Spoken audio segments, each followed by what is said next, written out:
Buonasera, good evening, and welcome to Fate's Grip, episode 51, free. This is the most. That's really positive, guys, isn't it? It's like the first positive title we've had in so many episodes. Free. It's great. It's free death, guys. It's free death. It's free death. I don't know what they're talking Free of about. life. It sounds like a high definition. Finally. Welcome everybody to episode 51 of our stream.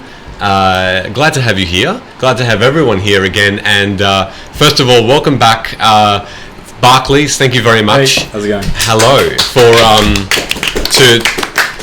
to be here, perhaps for a pivotal episode. So thank you. Where we do. My fate is in his hands. Oh. Would you say It's like being a grip? Yeah, it's pretty tight. Wow. First thing I will probably just shout out is if could you please comment in the comments if the sound is a little bit off. We didn't have a lot of time to test it. Apologies, but We shouldn't disconnect this session, though. but we shouldn't disconnect. And we look really pretty. We do Except for Ben, who is cut out a little bit. That's okay. When aren't I cut it? You do it to yourself. You like lean. Not It's yet. almost like you You lean are. out of frame Look at you. Look No. at you. You're It's halfway my out fault, of it. guys. It's just all Everyone you. shuffle down a I'm little. gonna shuffle down. Let's set the table with us as well. No, I actually can't. Oh, okay. No, that was lovely. Hey, we're good. Love it. Far out. Mr. Big Boing. Now that we got the Apparently you're loud and we're quiet. oh, okay. Let me just put this down. I mean, what's new? I know. I'm just gonna put that down. Michele is always loud. Also, welcome back, Couch Goblin. We I need did hear that a on the microphone. I heard Yeah, it on the last stream. I was it's like, from oh, it's a re. Hey, while you're doing that, can I do a couple of shout outs? Is that Please. okay? At the moment on our Twitter, Fate's Grip. That's our Twitter. Woo! We have a giveaway going, courtesy of Meeples and Dragons. Thank you, Sarah and John, as always, for your support. This month you can win the Monk Class Glass, which has a really cute little monk engraving. Yeah, we thought we'd get the worst one out of the way. No, we thought we'd get the best one and everything else would be like mediocre in comparison, except for the quality, because Meeples and Dragons is Correct. We're great. talking about Anyway, not the item. The item is please amazing. continue to send us I have pen bars. right here. Yeah, there you go. Which one? Unfortunately, again, the camera doesn't is pick it up the the Ranger or definition. the Bard? I think this is actually the Bard, which is yours. Okay. Therefore, that drink is extra tasty. Drinking out of the Yeah. bard? To enter, That's actually the monk. it's I'm the drinking one. out of yours. To enter, follow us, follow Meeples and Dragons, retweet the tweet that is pinned on our profile and like, and that is an entry. At some point tonight we will drop a code word for an extra entry. Yeah. Second up, I want to shout out someone that I have shouted out before. Not Preston. It is a dice creator by the name of Banshee Workshop, or Banshee Dice. Everyone's throwing me off tonight. It's fine. Start again. So Come back to me. while Amara Come back recovers, Do you want us to look it up? I'm so upset. I'll look it up. Look it It's up. Banshee Workshop. I need There to we go. stop doubting myself. So let's start again. I would like to shout out a wonderful Brisbane dice creator by the name of Banshee Workshop. Super lovely person, just in general. One of our favorite parts of meeting people from the TTRPG community is how wonderful they are. But Banshee Workshop is based on the Gold Coast and creates a bunch of different dice. She just had a shop update as well, and I was lucky enough to get on there super early onto her Etsy and snag this wonderful D20, which, like always, is probably not going to show up super well in the light. But this one is called Mystic Rainfall, and it is like a lavender, purple, pinky, bluey color, with like a lavender ink as well. But her little signature, like Nat 20 logo is like a little banshee head. that's cool. And it's super, super cute. She wrote this cute little postcard for me as well that like explained like the inspiration behind the dice creation, and it was in a wax sealed envelope. It was just delivered so nicely. Wow, Yeah. that's really nice. So thank you so much, Banshee Workshop. I'm always happy to support local creators. I would vote that as well. I saw that and it was amazing. It was very, very beautifully done. And again, the camera doesn't do the justice that it needs. Check them out. Same, actually, the camera doesn't do anything either. No, it's really accurate when it comes to Nice. Yeah, very nice. The first thing I rolled on this dice was a nat 20 as well. First thing I rolled was a 2. You rolled a bad. Hey, there's a 2 in there. It's true. Halfway. That's true. That's very 50-50. cool. Thank you very much for sharing. Banshee Workshop, well done. Thank you very much for that. High demand. Awesome. So, what else would we like to talk about? And do we have any more comments about sound yet? If anyone's been in the chat. White noise. Sorry, I'm just... They're actually catching a lot of table noise It and makes echo so much because sense! the sensors are angled towards the table on one side. The fan is also angled towards the microphones. mic. It makes so much sense. We're in Australia, everybody. It's a muggy day. So, but thankfully it's cooled down a little bit because of the Really rain. But nice. we'll see how that goes. Upright and set to what? This isn't to do with. Oh, okay. And give that a go.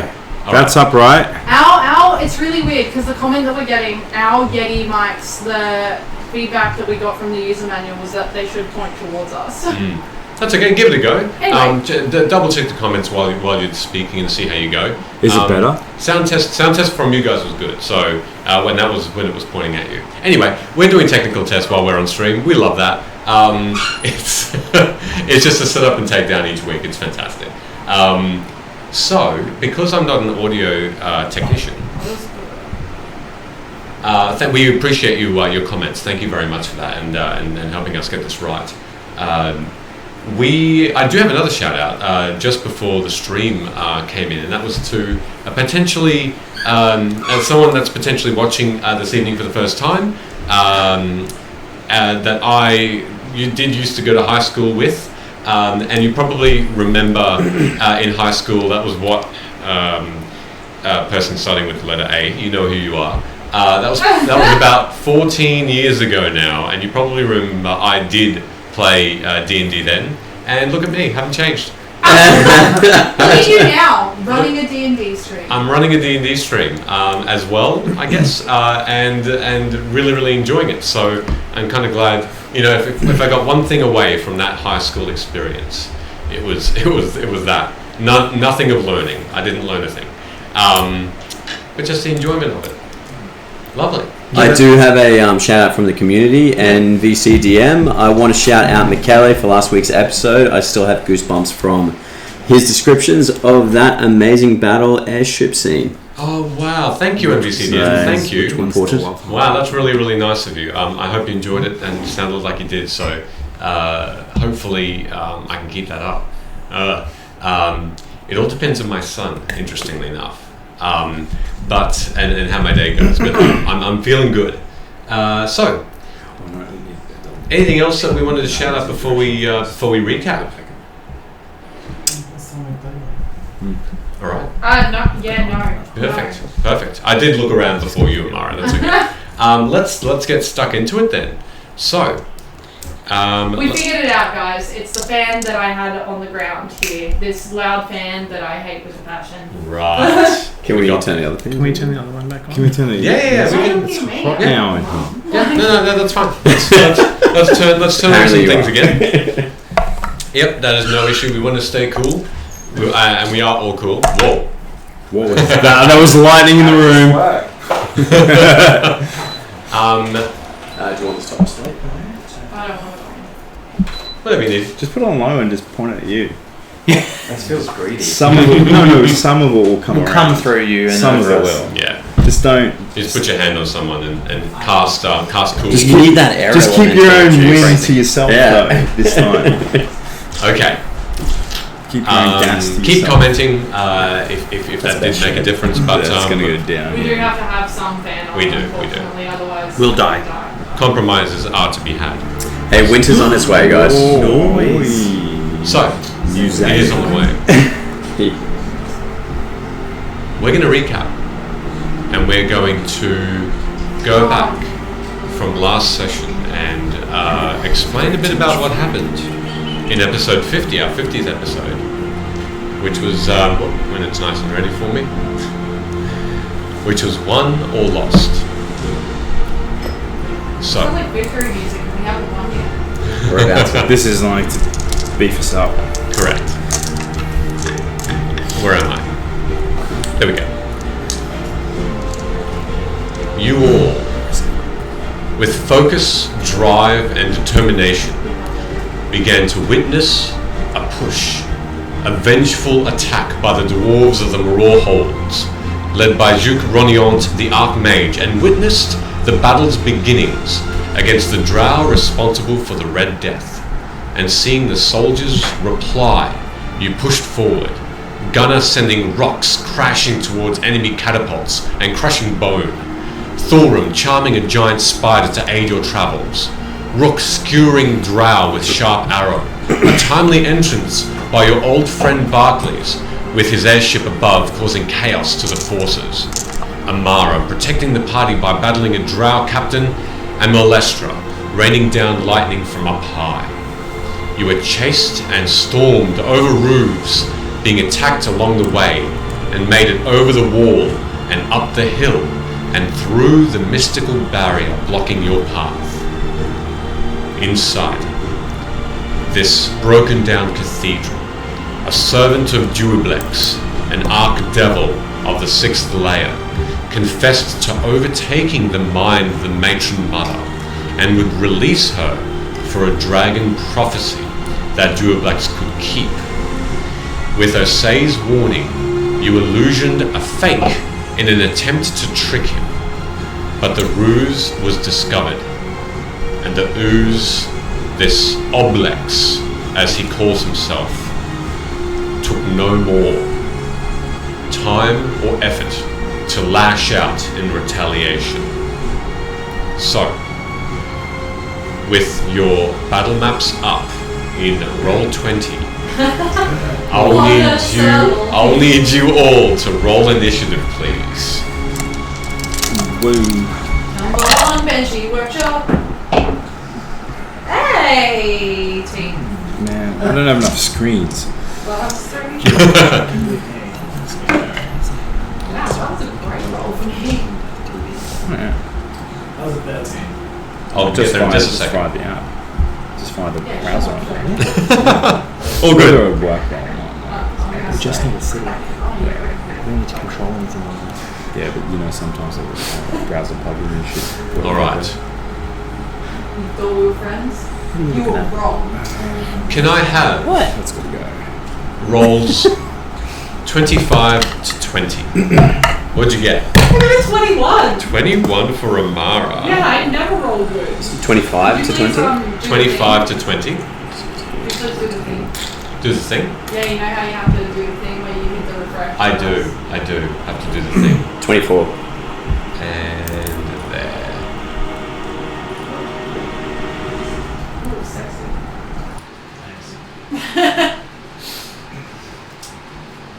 Okay, and I'll actually put this up It's here actually so Osei. everybody gets a look. Osei is directly next to you, by the way, Amara, just so you're aware. But this is where everybody is at the moment. Now, what did you get, Rook? 24. 24. Can I have 20 to 15?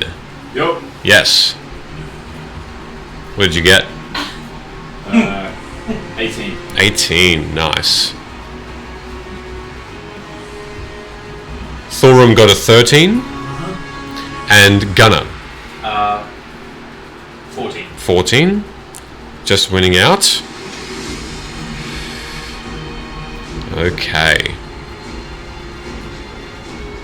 Yeah, the music went from like, you guys are winning to this is actually battle. Okay, so can everyone see the Roll20 screen yet? Yes. Yes. Well, Kind of. Share screens if need be. I can move your characters around as well. Oh yeah, two people got well, one person got their tablet device. Alright. Any chance that the web browsing app on that would work?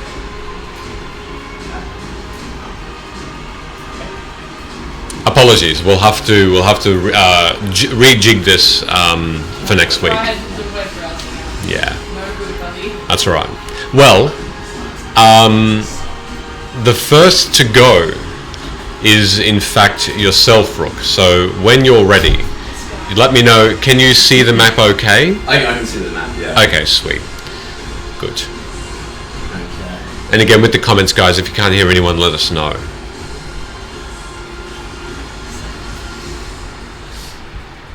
All right. I reckon. I feel like I'm under Oh pressure on the my first God. voice. We ready to go? 2 seconds. Just to clarify, that servant in the center. That's the That's large. That's the green thing. that's that's the green attached to thing. The mother matrix. Correct. So they're attached. They are. There's this one large green strand that Gunner at the very last attempted to, in his form, slash through, but it didn't. What you then suddenly discovered was that a rumbling occurred in this cathedral, and this river widened, and these rocks cracked open, and down, and this river became a flood as this rush of green this rush of green just flowed and rushed through this entire place. What once was probably what's considered to be like a 10 foot wide river has suddenly become all in the space of moments widened, and it's now probably a good 20 to 30 feet wide in some areas. Okay. And you had to jump from one side to the other to try and avoid stepping into it accidentally. Okay. So Rook, you're up. What would you like to do? So, bonus action Slayer's Prey Yep, okay. On this creature? on this creature, yeah. Alright. And then I also that rock that looks like it's 2 levels that I'm standing on. Am I able to climb to the top of that, or Yeah, you is can- it just you like can- a slope? It's a slope. It is a slope. Right. Am I able to move further back Mm-hmm. towards the back of the the battle map? Behind Amara? Oh no, 5 feet up, Yep. and then 15 diagonally the other side. Right to the To edge? the right, yeah. Okay, yep, you're there. And I draw an arrow. Yep. I make a note with you. Mm-hmm. For now, I'm using +1 arrows. Okay, good to know. Just include them in your damage and hit to hit. Yep. And they're also from, if I'm not mistaken, from last session, I casted fire arrows. Correct, you did. I draw my first arrow back, strong and hard, and as I'm doing this, the tip of the arrow starts to gleam an orange color and starts brightening up. Fire. Yep.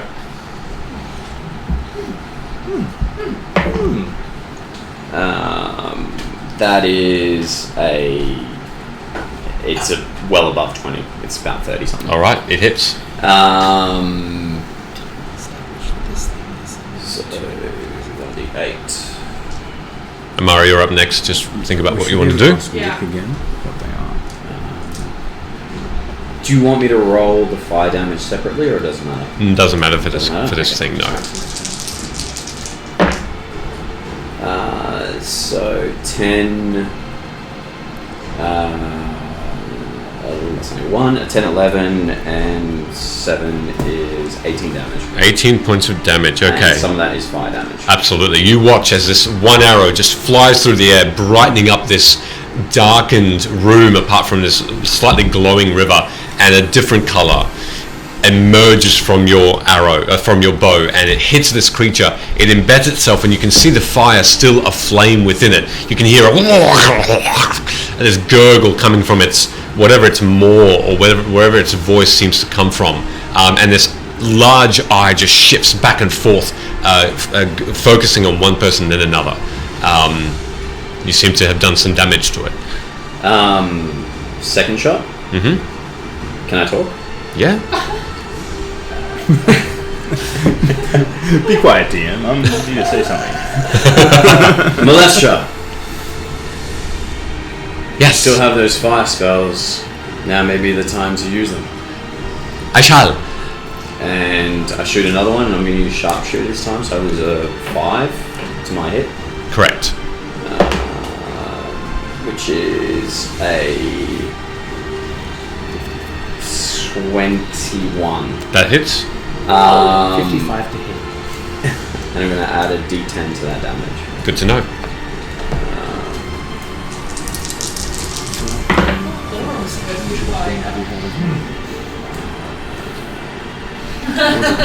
So That's what I wrote it down as. not as big this time. 6 plus my 7, and then plus 10 on that. So 17? 17, yeah. Oh, All no, right. 6 plus 7 plus 10. Oh, sorry, so 23. 23 damage. Cool. Alright, another arrow flies and sticks with a slurp into this creature and embeds itself in it. You can then see, focusing on this ooze, that there are other things embedded in it. You can see bone and bits of metal, and they seem to be slowly corroding. And as you watch, your arrows also start to thin and burn within its own form, and then suddenly it just dissipates. What else are you doing? Action, bonus action, movement, that's it. That's it? Okay. Amara, you're up. That was disgusting. May I ask, did you use the words darkened room? It is a darkened room, yes. On the very edges of the map, I'm talking maybe 20 feet in on all sides. But that's 20 feet in on all sides. correct, but that's about it. Yeah, look, that'll do. I'm going to look at Osei, and I'm going to say, don't die again. And then I'm going to pull my hood up, and I'm just going to disappear Yep. into the shadows. Mm-hmm. And then I'm going to reappear.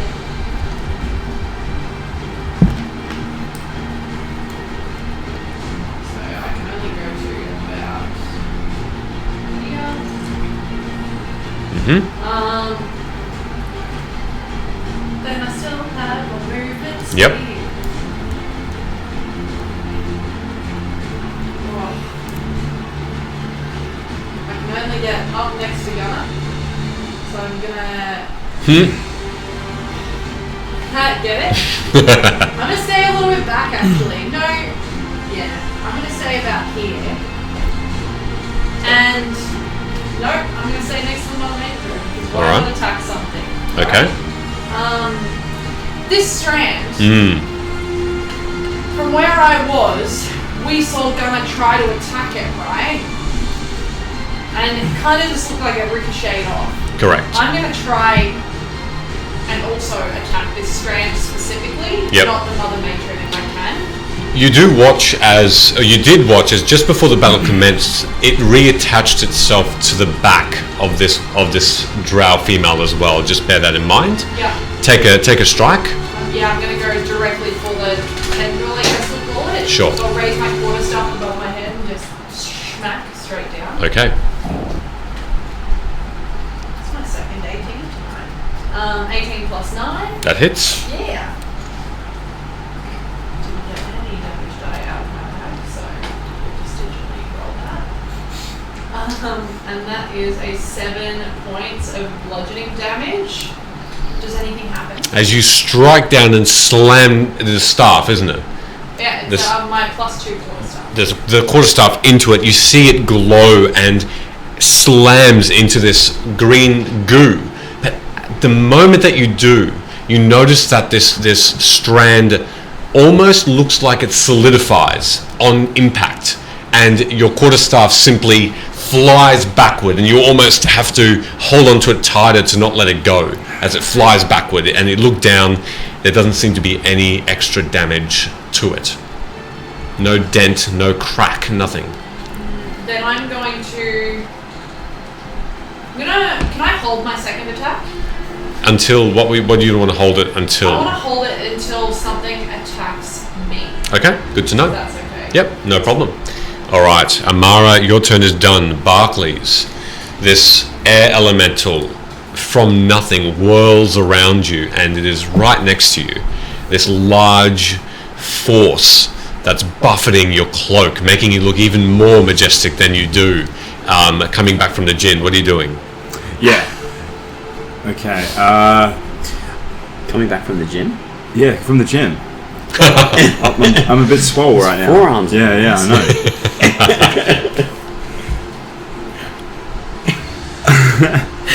I will. I hate this group so much.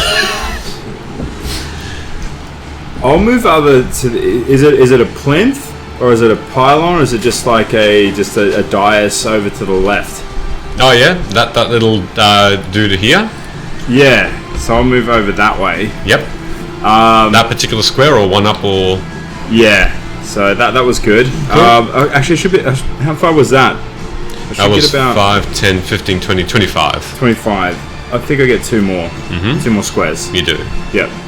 And then I'd also like to set my air elemental upon this villain. Okay. And he can move 90. 90 feet. He can get right up to it if you'd like him to. Yep. All right. So this elemental hovers over and goes here. Is that a good place? Yeah, I mean, we've Hovering been up. training for moments like this in theory. Now is his moment to shine. Okay. Yeah. So he flies over with little hesitance and this mindlessness about him as he comes into direct contact with this creature. Now, do you have the air elemental stats on you? Yes, I do. Fantastic. Let me know what you'd like to do. I would like to attack. All right. With the elemental, Yep. go for it. So the elemental makes 2 slam attacks. Yep. A slam is a melee weapon attack, plus 8 to hit, reach 5 feet, 1 target. Fantastic. Alright, so that is a, to hit, would be 2d8 plus 5, 14. 14 to hit, misses. No, I haven't rolled. Oh, apologies, sorry. No, it says hit 14, then brackets 2d8 plus 5. No, it's plus 8 to hit. There we It's go. plus 8, yeah. So the 14 is an average to Yeah, I was damage. like, what's that? Yeah, That's but the average yeah. damage. Correct. I could add 14. Add 14. Add 14. Add 14. Where's my But you game don't going? need it. Don't need it. Oh, okay. Alright, so that's 27. That'll hit. My gosh. Alright, cool. And then that will be 2d8 plus 5. Hook me up. What do you need? An 8. Do you have an 8? I do. Alright. I gave you a d20. That's what you needed. Thanks. And that would be... That's my dice. 11. That's my dice. That's 16 16 points of Yeah. damage. for his slam. Okay. You watch as 2 whirlwinds that make up his limbs slam down upon this creature, and you see this ooze like jelly cave in, and bits of this goo go in all directions into this greenish liquid as well. This eye looks like it has just shifted downward with a sickening slurp, but then rights itself again, and it sort of tries to stay in its form. What else are you doing? I observed the goo that comes off and lands elsewhere. How does it look? It looks still, Yeah. and Like it's not Trying to get back. fizzing up or going back to him or No. he's smoking or anything like that. nothing It's just- magical. No, It's just being goo. pretty much Yeah, now right. innate. Alright. Goo worms. Salt. So you do any soul? It's a good question. No. It's a good, I don't have enough salt. And so whirlwind. You see the salt on the Well, salt. isn't that these are 2 attacks? Not Yeah? great. One would be No, that. no. Be this. 2 slams, and that is just a natural effect. Yeah. Okay. That just happens. We beat the encounter. All right. I have one more attack. Another slam. Yeah. Go for it. Phew, 27. That'll hit. Hell yeah. Roar them up. And not the same again. That would be 11. 11 points. Yep. Again, now from the side where this Oblex was attempting to move into, it just gets met with 2 enormous whirlwinds, and they make contact, and you can see this almost like a a shimmer in the air and an explosion of air roll outward, and you all feel just taking a step back, a force, as this elemental makes contact again. More bits just fly. What else are you doing? So upon those flurry of slams, and just like even just presenting itself, the vortex around the air elemental just continues to like pick up space now that it is like more stationary.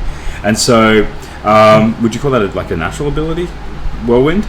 It's a passive ability Passive. if you're in its space. Sure. Each creature in the elemental space must make a DC 13 Strength saving throw. Good to know. Let me do that for you now. 13. Yeah. That was 16 Ah, in total. rats. All right. We'll see you next round. All right. As for Barclays, I had an ability which I did last, which is all G. I think I've moved as far as I wanted to go. Mm-hmm. Huh? Did you take any damage on the save?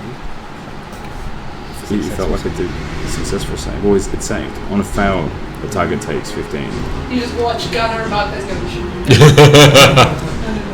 It's all good. It's all good. No. Is that your... The What? target was successful. The target takes half bludgeoning damage. Oh, so he still takes damage. He still takes damage. just highlighted their message, and it says, "Get it, guys! Through the power of friendship, anything is possible." Yeah.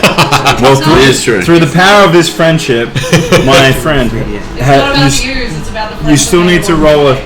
I still need to Thank roll a 3d8, evidently. take half. And because you saved, you just take half damage. Sounds good. Go for it. 7, that's 12. Is it 12 plus? 2. Yeah. 14. It's 14. Halved in total? Like Yeah, halved to 7? Good to know.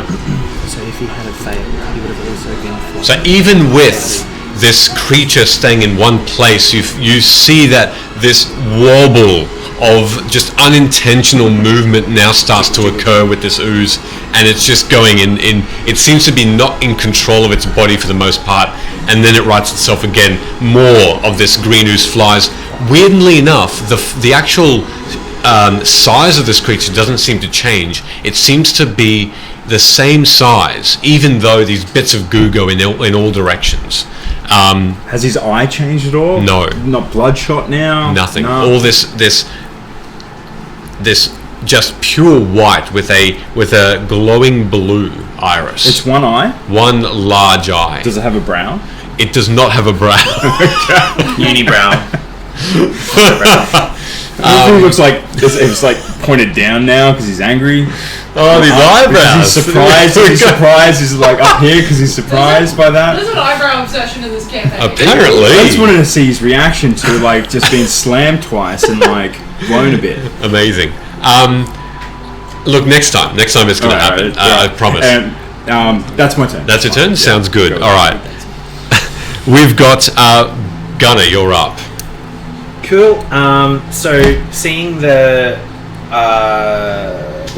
rapier that Barclays gave me didn't seem to have any effect, I'm gonna chuck that back in and take out the guy's poisoner. Yep. The magical dagger that I enchanted with Ragav Cell. And I'm going to jump forward and thrust it in to the critter. Okay. So at the Go moment, for it. I'm rolling with advantage. Just cause? No, I'm it's going. my No, transfer. this time I will. I'm the GM now. I'm the TM now. 17. 17. That hits. Yep. So it will take 1d4. 2 plus 2. So that's 2 damage. Okay, 2 damage. Plus, I'm not sure if we already determined this last session, but it also takes poison damage if it does. Which is another 2 poison damage. 2 poison. And you also take 2d12 force damage from an attack. Where is my d12? Did you lend it to me? No, I got it. 2d12. Ooh, and that's cocked. Even though it was a 9, I'll re-roll it. Nah, fuck, that's a 1. Damn. So that is was it 2d4 plus anything? No, it's just 4 force damage. 4? Yeah, and I have 2 attacks, so I'm attacking again. Go for it. That'll hit. Okay. That was a natural 17 plus 6. Cool. So same again. 1d4. That one's 4 this time. And plus another 6. So 4 poison. Yep. And then 2d12 again. Come on. Another 1. 5 force damage. And I will then also use my bonus action to do 2 weapon fighting, and I'll use my other dagger. I might use the obsidian one. Okay. Sure, why not? And I'm going to slash at it again, and this time it'll just be a d4. Sure.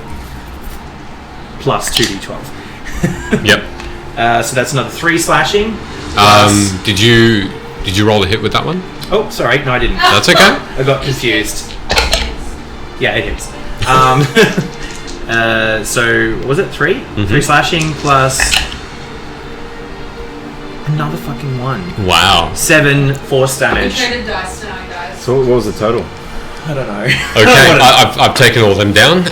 And Barclays, you watch, and you are probably the most impressed with Gunnar's just taking out weapons, probably for the first time since you've seen him, and just striking this creature with a speed and a ferocity which you haven't come across before, and vroom, vroom, vroom, vroom, and just like just pummeling with great haste. You slam this creature, and you do tend to just take chunks out of it, and it just rolls almost all over you, this green goo, and it's at your feet, and it stinks. You're closer to it now, and it is almost like a corpse is right below your nose. It is disgusting. I'm about to pull my blade out, and I just see him do that, and I'm like, huh. And I put it back in, whilst also thinking it can stay nice and pristine, and he can get all gooey. Nice. Is that all you're doing, Gunnar? Is that all I'm doing? Yes, that's all. All right. Thorum, you're up. So I'm going to ready my mace and shield and pull my holy sigil out from behind its cloak and let it fall out in the open. I'm going to move my full 30 feet. Chasing it there, I think, if I'm correct. Thank you. Excellent. I'm going to pause for a moment and draw a deep breath. Oh, yeah. Taking care not to hit Gunnar with a 15-foot arc. But I will have to get some of these flames on that air elemental. And how that plays out is up to you. The air and fire generally mix pretty well. They do. Increased combustion. A mighty torrent of brassy flames and develop as much of this creature as I can. Okay. So that's a DC 15 save. Dex? Sorry, acrobatics. Can't remember. I believe it'll still be Dex. Okay. If it's a saving throw, it'll be one of the attributes. Alright, it says 15. Yep, so DC 15. Now, I'll need to get the air elemental to also make a DC 15 dexterity saving throw, please. Oh, okay, let me just have a look at his stats again. It rolled a natural 19, plus its bonus. We'll still take 12 damage. That's a Dexy blob. Apparently. Does it take any damage Well, it's blubber, so... if it succeeds? Okay. 7 damage. Do I round down or round up? Round up. 8 damage. So for 4 in total for the halved? Or is that halved already? No, it's half already. Good to know. Alright, what's your roll for the saving throw?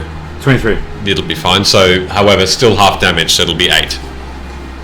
8 points of damage for the elemental if you can keep that. Air elemental catch on fire. Not catch on fire, but you do see this almost in awe, entertaining swirl of flames within this whirlwind. It's actually quite a sight.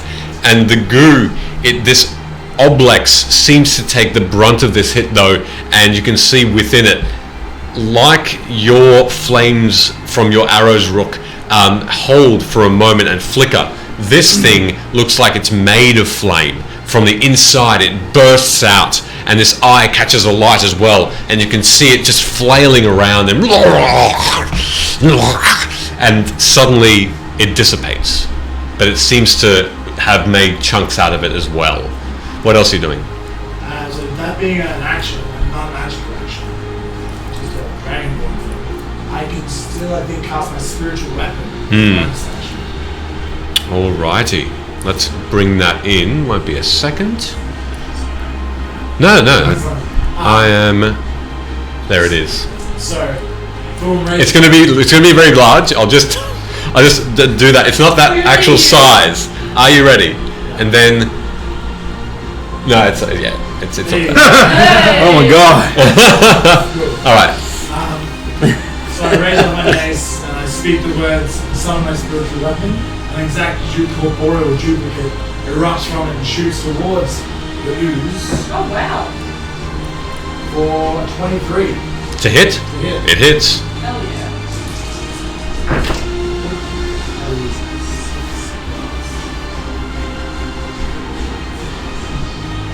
That's 20 points of damage. 20 points of damage. Radiant, yeah? Radiant damage. Alright.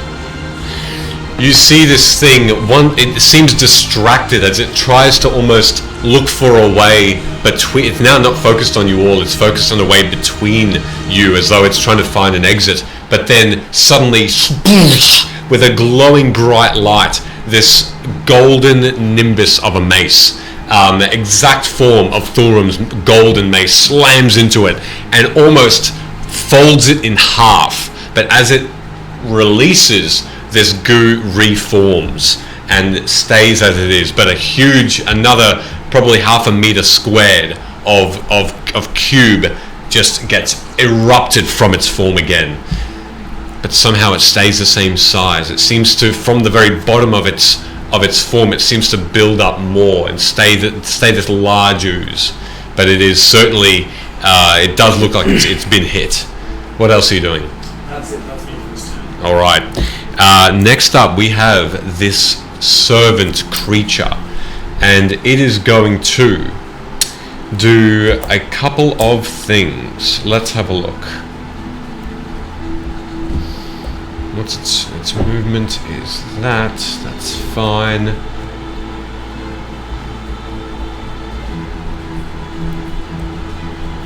Yeah, it's the closest threat.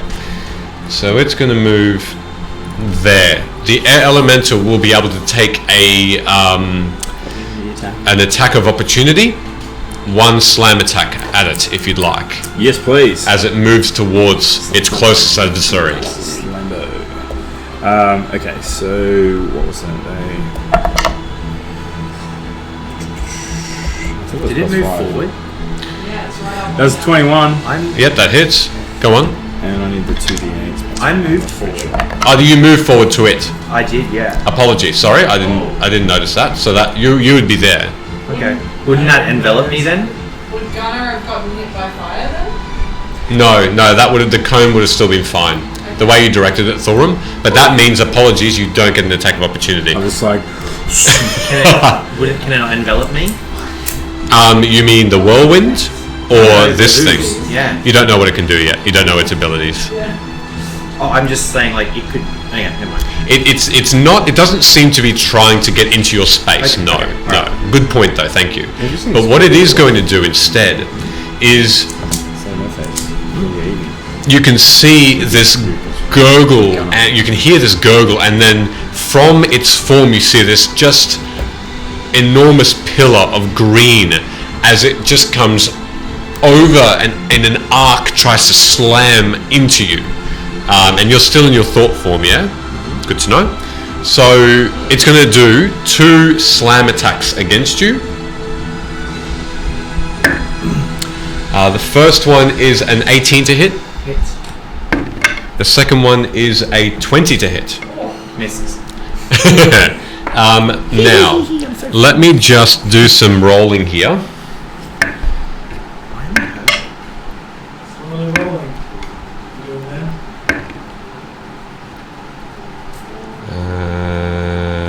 Roll on the there's some rolling happening, Yes. I do want to welcome back someone who has been so busy they haven't been able to pop in to the chat in a while.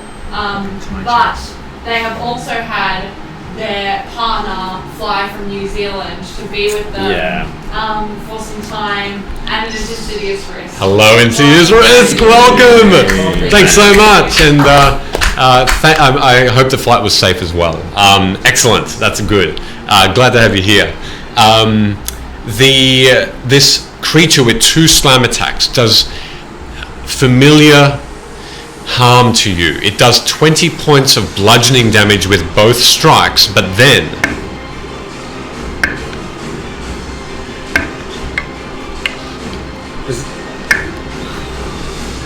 an extra 17 points of psychic damage, as somehow you do get affected and your mind gets attacked by something from its slam attacks. Go for it. 20 plus 17. 20 bludgeoning and 17 psychic. Were either of those halved? No? Because I'm resistant to both of those, right? They're not halved yet. Okay. So you halve them. As well as that, let me know when you're done halving those.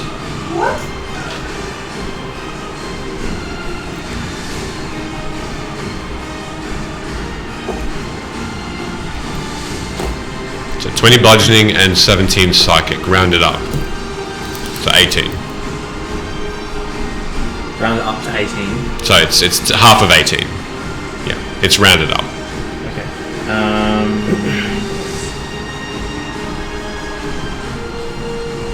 Okay. You got that? Yeah. All right.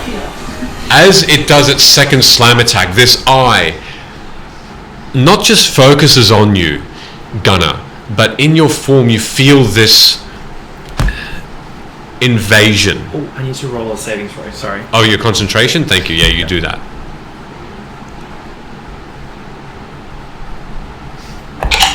Such a long roll. Yeah. You're fine? I'd get to my saves. Yeah, I rolled a 22 and a save. Okay, good to know. As it almost invades your mind, you feel this familiar tingle at the back of your mind that there's something, a mental attack happening. I need you to make a wisdom saving throw, please.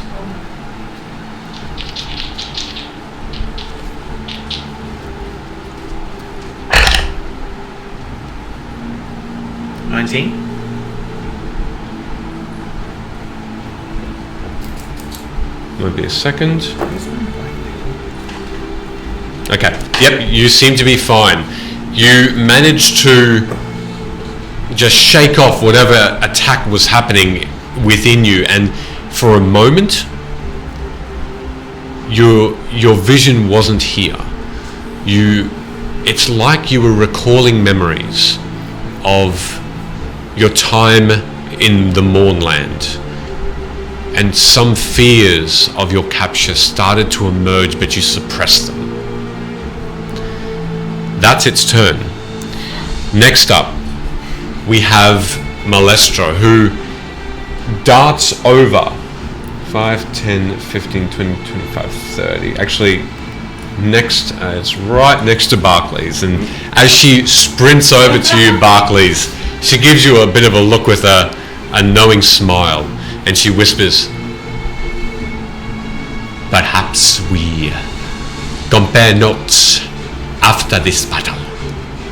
And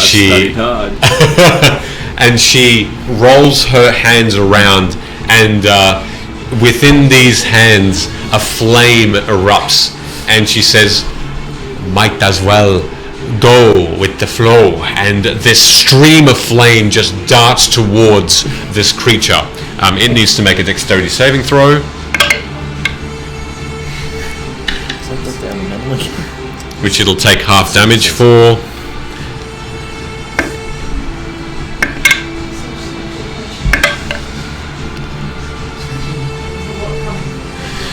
As you watch, this stream of flame comes darting out, and it again envelops only the form of this green goo as it flays around more and more, and you can suddenly now see finally some sort of injury to it. as you can see its form shrink slightly. Its eye stays the same though. As you watch though, that's her turn.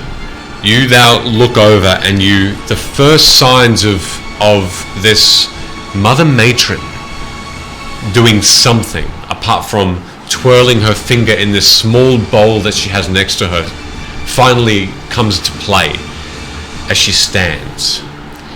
And you can see this green strand still attached to her, the top of her back, like a small web of green goo. It seems to be just connected to her skin and perhaps deeper as she looks around to you all, and you can hear this hiss from this green goo, this Duoblex that says, "Do Duoblex's bidding." And with a finger, the Mother Matron points, and she is going to... Let's see, she is going to 5, 10, 15... You guys were all like, and the woman was just like... Did he say, yeah? Yeah, cool. So that's going to be... Oh, okay. I need Thorum. I need you to make a Constitution saving throw, please. Oh no. It's not good. Death becomes That's a 5. That's a 5. It's still fun. 5? All right. As you look down, you notice that your hands and arms erupt in just agonizing pain as they start to turn from this red scale to black, and they start to wither away as some form of necrotic energy is overtaking you. You will take... Good to know. I love that.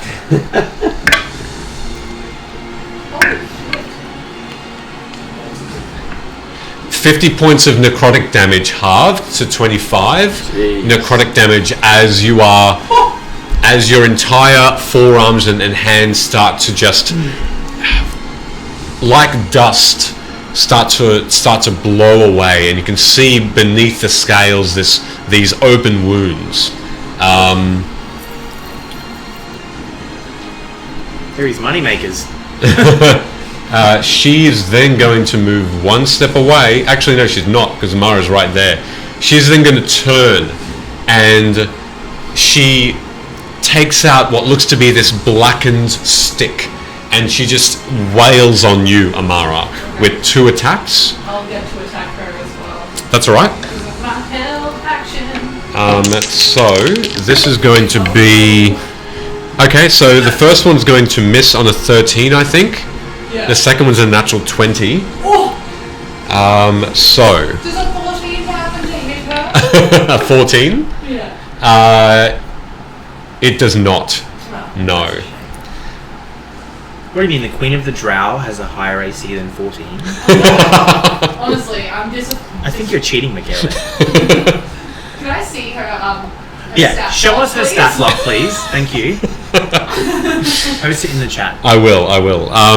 Not. Posterity. Not. So, first of all, Amara, you take 11 points of bludgeoning damage. What you gonna do, bro? And then... I'm gonna say you bitch. You're gonna finish this. She does that.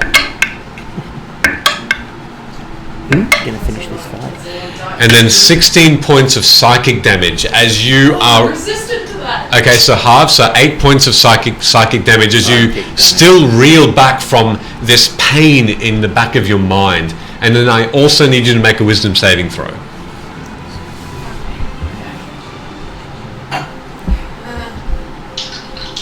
I get advantage on that, just so you know. No problem. 15. As an advantage. As you take this... Thanks, Michele. No, that's all right. Just want to make sure. You're welcome. As you take that hit, you step back and you reel from this woman who now seems almost 2 times larger to you. You can see her form spread as her white pinky dress suddenly becomes brighter and brighter, and you are considered frightened of her until the end of your next turn, where you can try and save again. And that's all she can do. So back to the top. Rook, what are you doing?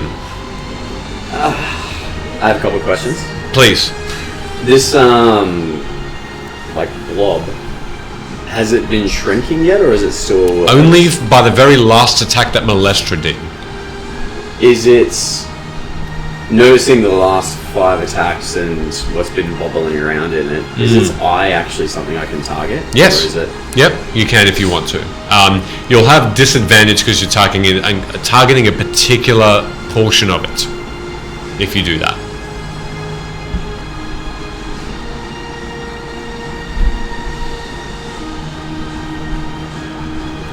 I'm going to swap with my bonus action my Slayer's Prey onto the Mother Matron. Good to know.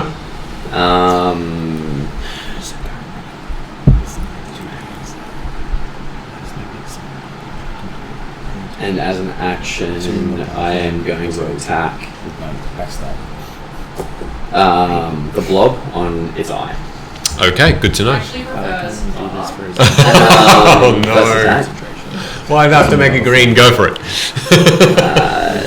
12 plus 14. 14 to hit. Yeah. To hit? Sorry, so 12 and 15. A plus 15. 27. Right, got it. Sorry, I thought there were 2 separate rolls. That hits, yes. Oh, sorry, disadvantage. You Yes. need to roll disadvantage. Correct. Yeah. Alright, let me roll the second one, and 8 and 14. 20. That'll still hit. That'll hit? Okay. Yeah, go for it. So first one misses, second attack hits. I lose my d6, so I still have flame, so bam. I have a question. Did ever say just do nothing? She didn't seem to move, no. What's she look like right now? On your turn, you can check it out. Can you cast it on other people? So 7, 5, 12. 20 damage 20 points of damage, alright. on the eye. On the eye. Okay, what's your spell DC?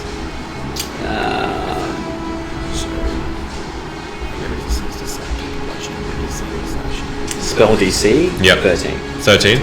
I'm going to roll a Constitution saving throw for it, because it did hit, to attempt to not, I guess, have it blinded by that attack. Yeah, you do what you need. It did roll a 17 plus its con modifier. Is that a spell it's doing? What's that? Is it a spell by chance that it's using? It's not necessarily a spell, it's more its physical form trying to, I guess, resist being blinded by the attack, and it didn't seem to be affected, but it did take that damage. Okay. Yeah. Was that the intent, to try and blind it? Only because the rest of his body has been kind of reforming. I'm going for something that I've noticed that is still, like, intact. present. Yeah, yeah. Just be aware, attacking the eye will have it possibly blinded if it fails its saving throw as well. All right. Is that your? Well, they're my 2 attacks. Yep. Bonus action was changing Slayer's Prey. Yep. Movement. I will most likely stay where I am. I'm going to shift up a couple of spaces, maybe 15 feet to be in line with the Mother Matron. That's 20 feet, but that's cool. You can go there. She's not one lower? That's it. That's it? Oh, sorry. You can't even see yourself. Apologies. Let me just change this briefly. There. Sorry about that. Oh, that's alright. That's all better. good. So on, sorry guys, Rook is, everyone can now see Rook now. That is, yeah, you are now aligned with her on the very, very far right. Dope. Alright. So, that's all you're doing? Then my turn. Amara. So first of all, Amara is just gonna like close her eyes for a moment. And out of nowhere, she remembers this thing that she could do before whole levels, and didn't do it at all. And it's called Stillness of the Mind. Yeah, okay. And I will just end my frightened effect. Now, is that a bonus action or a? It takes an action to do it. Yep. and I've been able to do it for 4 levels, so it's a lot of frightened, so I could have avoided it. Wow. All right. Amara's just kind of like, what the fuck? What am I doing? I remember, I can do this. Guys. She actually says all of that out loud, and then she just becomes unfrightened. You now see the Matron Mother for how she is, this weakened, in a weakened state and not larger than life. Okay, I will then... I say, what's she doing? Make a perception check, and that'll be a free action. I'm still a shit roller. 8. 8. It's still pretty shadowy in this place, and you can't really see anything bar the fact that she is focusing on this creature, but just not moving, not doing anything. Well, I guess I'm gonna look at Mother Nature and I'm gonna be like, what? She responds. Oh, She says,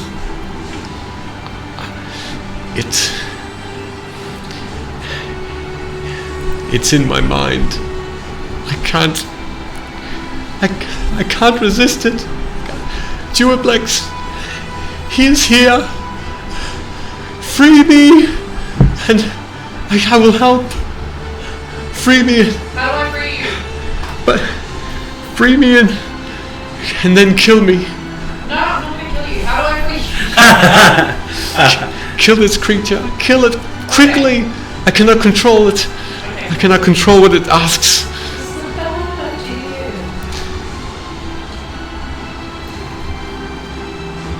Okay, I guess I'm gonna move right up to it.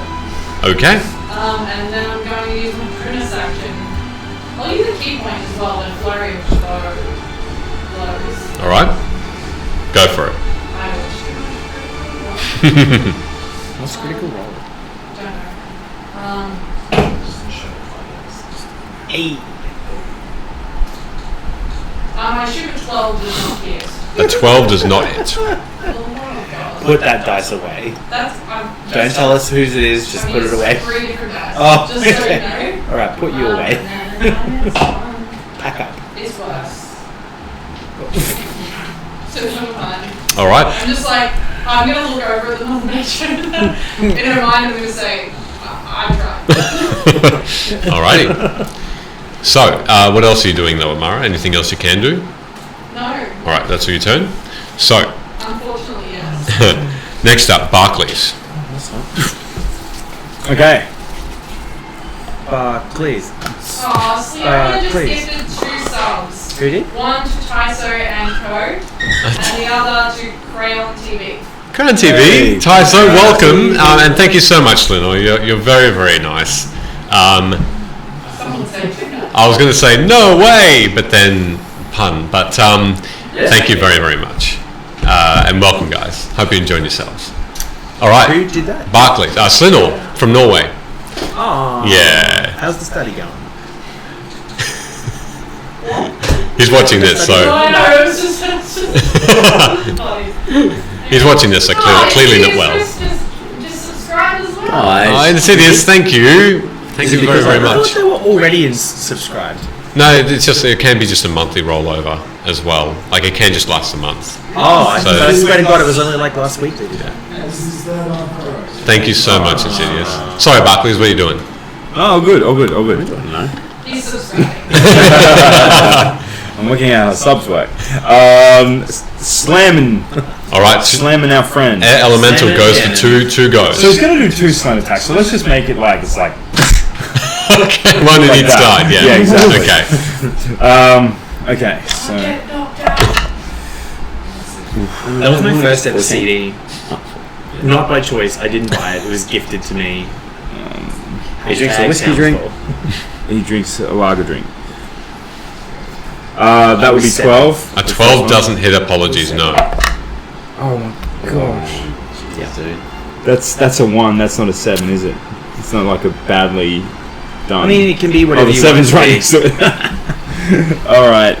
So he just goes. Alrighty, missing entirely those 2 attacks. Yeah, incredible. And just yeah, both did. So again, it's a gust, it's a whirlwind going around there. So you got to make a DC 13 strength save, yeah? Strength. Yep.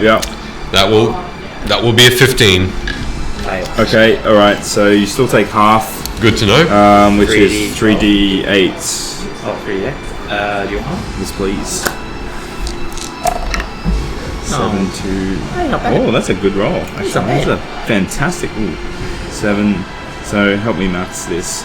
So that's 8, 16, 17. 17. So, half. You have to take 8.5. It'll be 9. Yeah!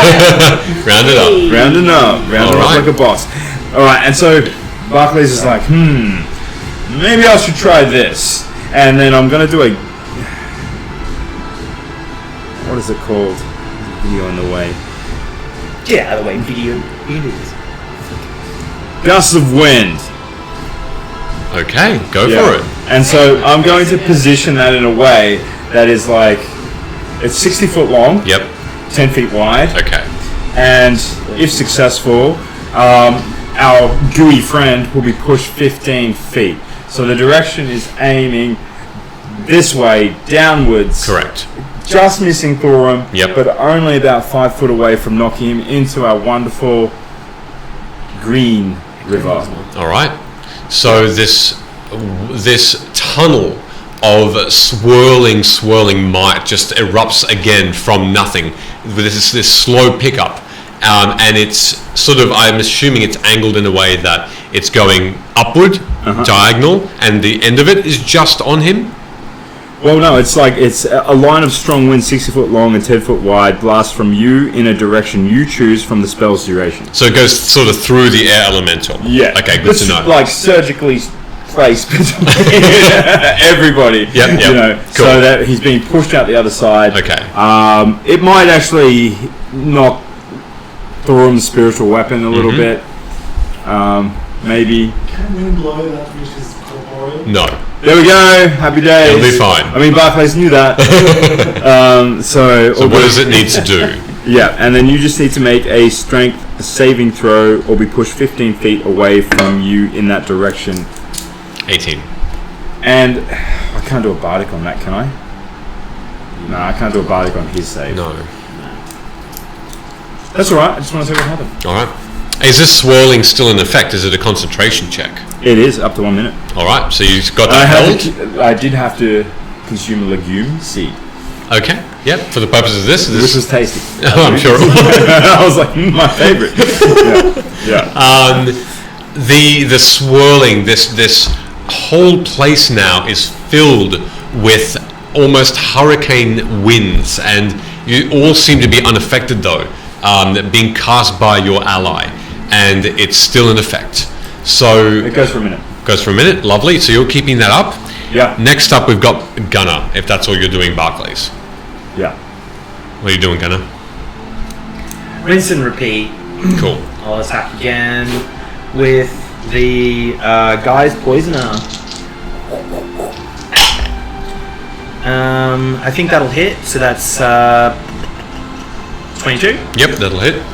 So that is 1d4. So 3 slashing damage plus 2 poison damage. Attack again. Hit same again. Hits. Oh, hang on. I forgot to add the d12. 2d12. Where did I put those? There they are. Oh fuck! 3. 3 force damage. Oh, I already rolled the second one, didn't I? Yes.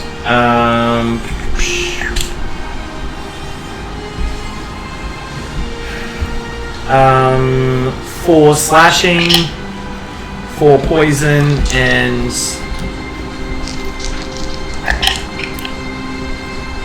that's better. 17 force damage, and 17. Jeez. Okay. the final attack with just the obsidian blade. 19 plus 6. Yep, that'll hit. 1 slashing damage, and what is with the ones? 9 force damage. So 1 and 9. So Did you roll a 1 on a 10? Every 2d12 I've rolled at least 1 1. Okay, so those hits almost identical, and you do find purchase twice. The attack's not doing 3 times. Sorry, yes, you're right, but not doing as just not doing that strength that you want. Even though it is getting through the ooze deep into its whatever body that it makes up, it gurgles in your direction as well. This large beam of green still hanging in the air, ready to strike down on someone again from it. Can I just say, if I like rolled maximum damage, I do a total of 80 damage in a turn. Oh wow!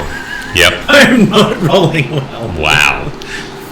All right, and that's all you're doing, Gunnar? I'm sorry, guys. That's all you're doing? Yes. Thorum. Alright, so with my arms melting, I'm going to let out a roar of pain, and Thorum screams, "I defy you!" And golden light floods my arms as I channel divinity, and at first the light builds up and fills in the holes that will be eaten away by the cold damage. And as I'm healed with 25 points of radiant healing, I channel level 11, the other 30, 35 plus 25 is 60. Another 35 points of healing straight erupt from my golden light straight towards Gunnar. Towards Gunnar, okay. We'll let him know when he comes back. So Gunnar will take the rest of that.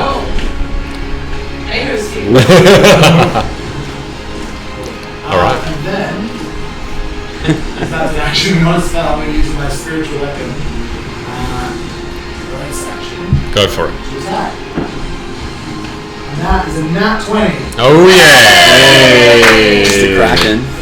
He's just sucked up all of Preston's good luck, used it for himself. That's good. I hope that happens every session.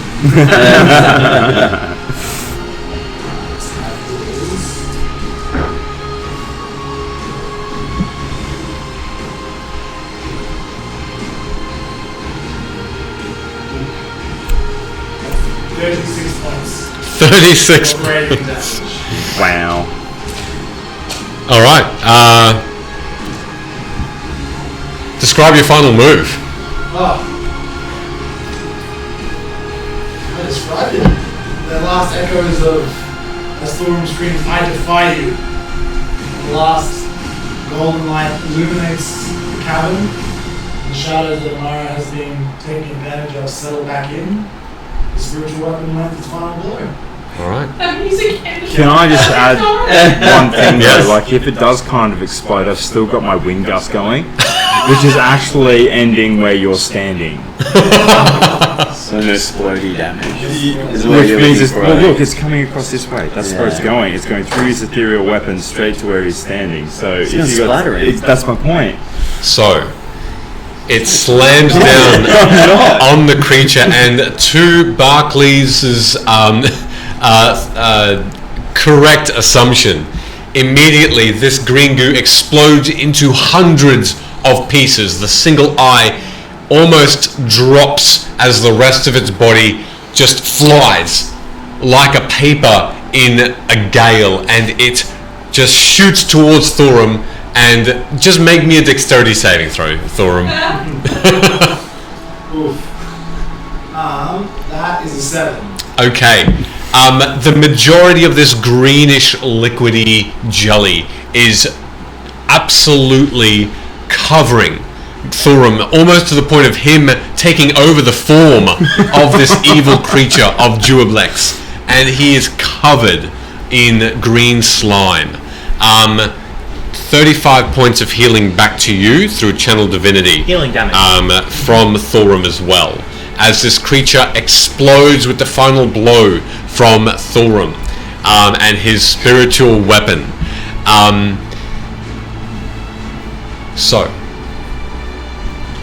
Did I see the eyeball fly across as The well? eyeball lands and does not move. Where is it? It is just simply in the middle of this bridge, directly adjacent to the air elemental. Can I Please. yell something out? Yeah. I'll just yell to my air elemental. His name is Adrix. Get me that eye! And I'd love to see an air elemental try to pick up this Okay. eye. On your turn. On my turn, sorry. On your turn. Yeah. No Oh, I worries. thought at all. battle was over. Can I just interrupt for a second if that's Please, okay? please. Sorry, I'm just replying to this at the same time because there's some really cool stuff happening in our chat at the Oh, moment. amazing. Chad Hunter 86, who has been following us for a while, has had something pretty devastating happen. He essentially runs the RPG club at their school for special kids, and they've had everything stolen from them. Oh, what? Literally everything. Oh, And far has out. reached out to a ton of people like asking for support, and has just been rejected by all these companies. Right. And John has just commented saying, send us an email to them. So just really cool stuff happening in the chat. Wow. Sounds like it might be a little bit difficult, but Jeez. yeah, all of our support and love go out to you. Yeah, my goodness, Awful. and well done, John. And everyone in the chat for any support you can give too. We'll look back on it and have a look at what's going on there. We might loop back to that. Yeah, definitely. I hope everybody is safe at least. Yeah, of course. Yeah, definitely. No, Yeah, Chap Hunter is also based in the UK. Yeah, right. So for anyone that does watch from the UK, yeah, please stay safe. Yeah, please. Stage 5 lockdown over there at the moment. Yeah, It's really fair. hard. yeah. Hopefully you're all right over there. And it's really sorry to hear what happened, but hopefully your community can come together and give you a hand somehow. All right. So at that moment, at that point, you see that this green strand of ooze that connected this creature to this drow queen, almost with the wind, just becomes pieces. And it simply almost disappears in the wind as well, as it just rolls like droplets of water. Some of it go into the river, other bits go into the rest of the rock. It's just in hundreds and hundreds of little tiny droplets. And this Mother Matron stops twirling her finger around and sort of stands up weakly again, from a hunched over to fully upright. And you notice that she sort of stretches and she turns to all of you and she says, I appreciate that greatly.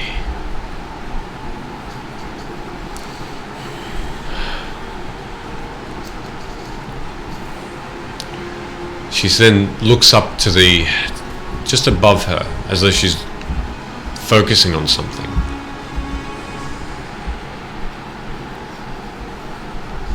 Tell me my next task, Lolth. And you pause for a moment. Does anyone want to do anything at this point? Yeah, I'm gonna take off. How far is Osei from me? Osei is almost at the very corner, bottom right-hand corner of the map. So it's 5, 10, 15, 20, 25, 30. 55 feet away? I'm going to take off my holy sigil and leave it on the shore. I'm going to drop my shield and take my mace in both hands and walk into the river. Okay. And, I'm going to cast a spell that takes 10 minutes to cast. Okay. This is this a cleaning spell? You like remove it It's not that really- goes like tough stains? Oh, I'm going to use my 1 and only 6th level spell slot. Surf. Ooh. All right. So you're doing that as you are. Whatever happens, I'll take 10 minutes. Okay. He's casting Prestidigitation at 6th level. As you start to walk into this flowing river, which has slowed slightly, You see this Matron Mother's eyes close for a moment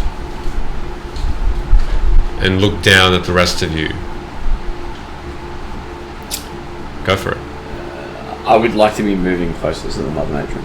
Okay, yep, how close? As close as I can get. Yeah, you Slide get in right the up to hands.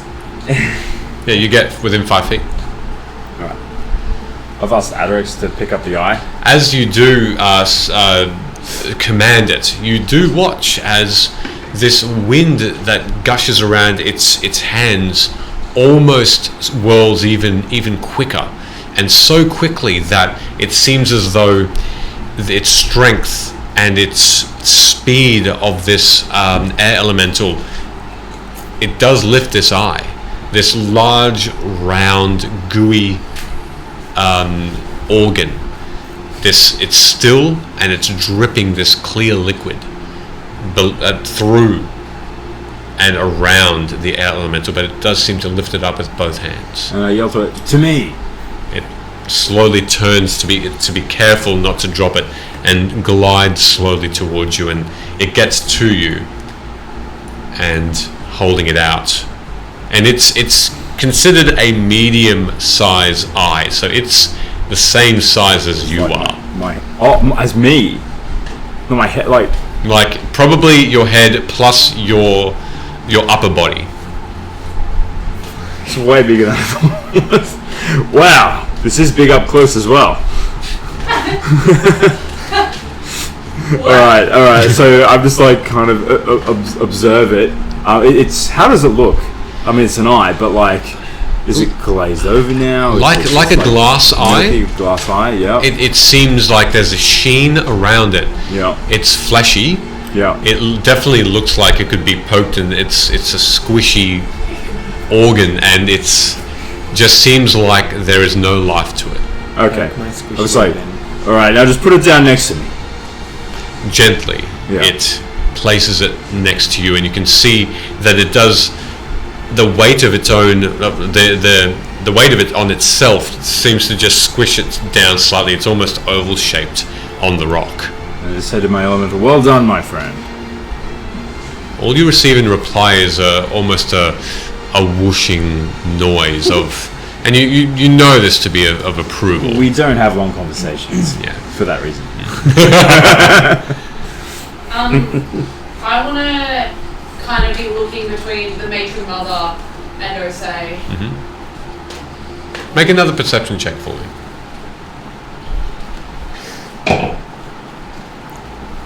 And the back rolls keep on coming, it's a 9. Okay. Still, it's hard to tell. I mean, the Mother Matron just seems to be looking down at you all with more of a curious look. Not a weakened look, not a desperation look like she had. More of a summing up, like a sizing you up type of thing, like a looking you up and down. Osei still seems to be in the shadows, on the far end, standing. I'd like to speak to the Mother Matron. Yep. And I'm going to say, Lolth asked us to come here and save you. She's not lost faith in you. It seems she certainly has.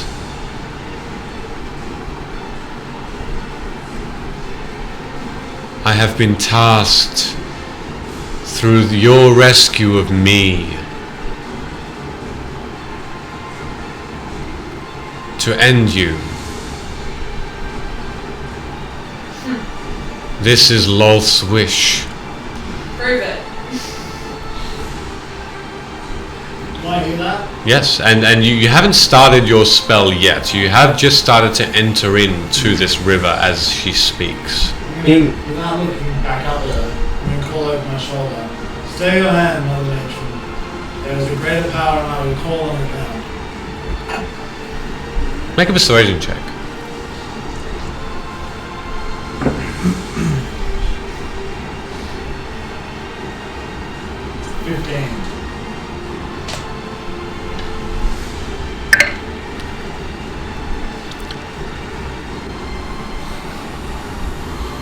My goddess is not one to wait for results.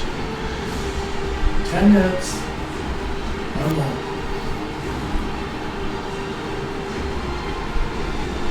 She looks directly at you, and you can feel her stare at the back of your head. As you turn, your feet are probably knee deep, and there's still a bit of depth to go in this river towards the middle. What would you do? Cast me out? No. You will retain your position and all of your power, and all of the privilege that comes with it. 10 minutes. No more.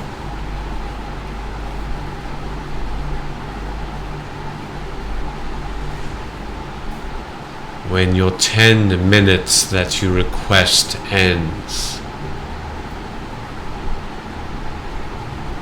that is when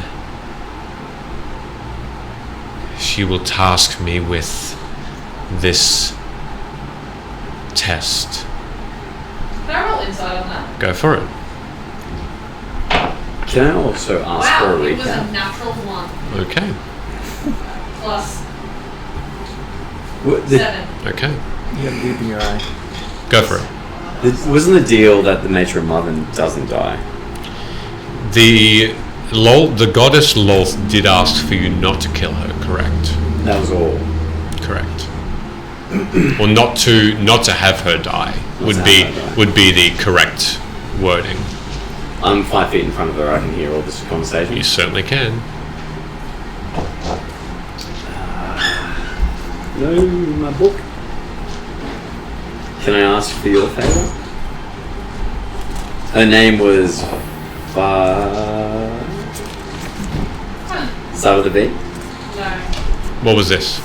I asked her name before and she told me. Oh, the Drow Queen's name. The Mother Sorry. Matron's name. Yes, sorry. Just give me a second. Jessica. That would have been easy to remember. If I only had 10 minutes, I'd probably start casting a spell. Good to know. What are you doing? I'm going Out of curiosity.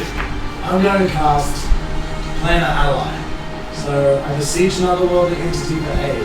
This being must be known to me, the god of primordial, a demon prince, or some other being of cosmic power. That entity sends a celestial, an elemental, or a fiend loyal to you to aid you, making the creature appear in an unoccupied space within range. If you know a specific creature's name, if you speak that name and cast a spell to request that creature, then you might get a different creature anyway, being a choice. The creature appears on an open hole for that name particular way, but you can strike a deal with it with an element which you decide on. That's your decision. Okay. Her name was Balar, yeah? Yes. Okay. Correct. And creature I beseech you is Ada. Okay. All right. Good to know. So you take and within the 10 minutes, others can do what they would like. You take 10 minutes to call forth a spiritual guide or a servant of Ada. Is that correct? I am going to beseech Ada very specifically. I'm Mm-hmm. going to say, Ada, now in this pivotal moment, I stand and I've defeated this creature. I stand at the source of the disease, ready to rid it. And if we move now, and you send the creature sufficient power, I can give you a city and a race of followers to bolster your strength.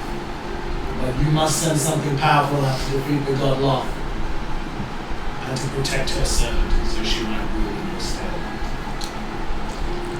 Also, if you bring up the same.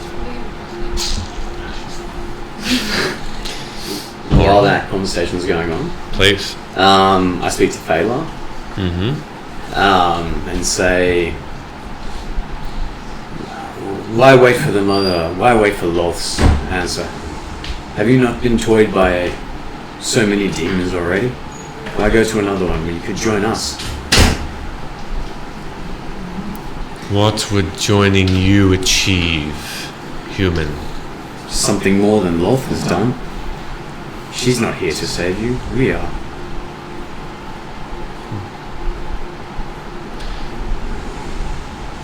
But as I have been saved by you, I am now back in her service.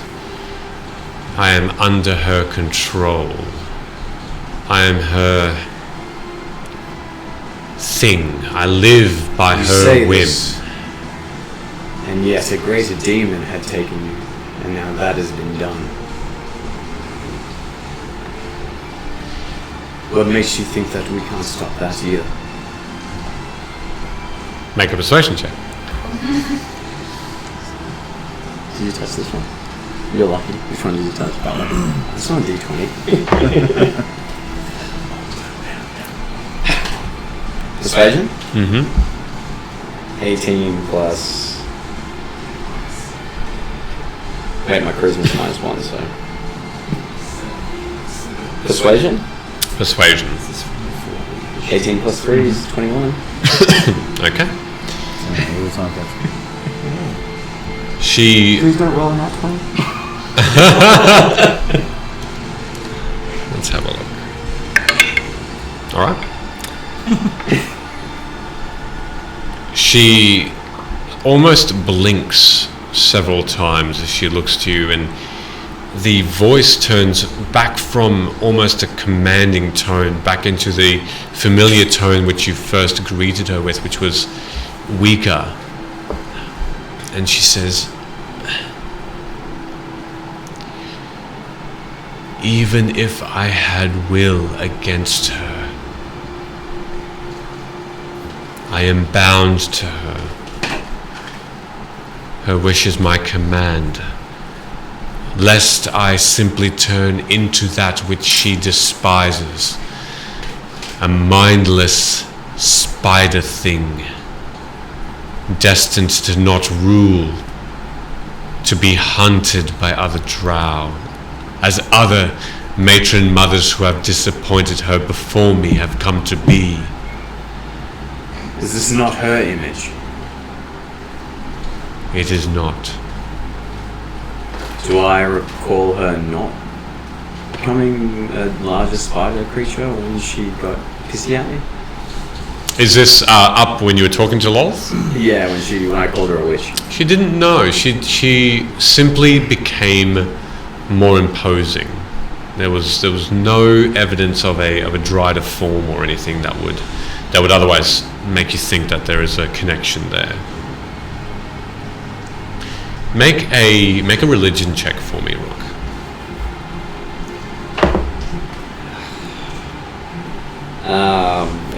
It's gonna be 3. It's a 3. You're not 100% sure of the law surrounding Lolth and what she does do to punish drow, like this matron mother is describing. So you're not sure what to make of it. You fear her amongst all else after what we did here. You have freed me from a lifetime of servitude to another god, but in doing so I am simply enslaved by the original, the person, the being that put me here, that rewarded me for my service to her, for my killing of those she was displeased with, others that she did not care for.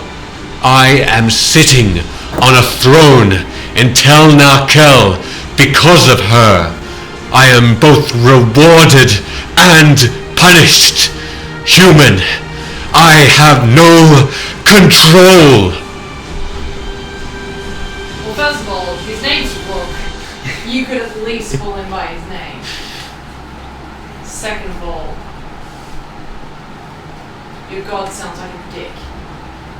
She is heartless, ruthless, unbound by favors, promises, whatever illusion She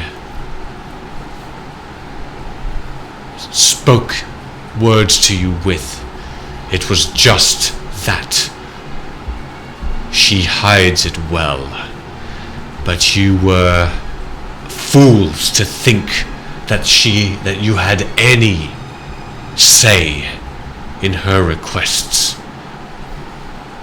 Yes. How long has it been since we first started the battle? 4 minutes? 5 minutes. Sorry, no, that's 10 rounds. Sorry, no, half that. 5 minutes. Did I halve that? No. I said 5 minutes originally. 2 minutes. It was 2 minutes. Yeah. Wow. It's not long. Sorry. It's only been a couple of minutes. What would you like to do?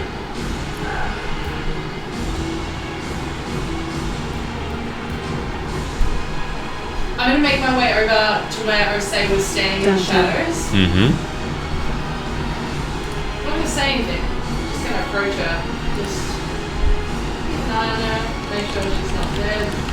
Make an investigation check this time as you get closer. Oh wow, that's good. 19. 19. She You, looks like herself. as you go closer to her, you automatically see that she is not moving. Her eyes are simply staring. She's breathing. There is breath to her.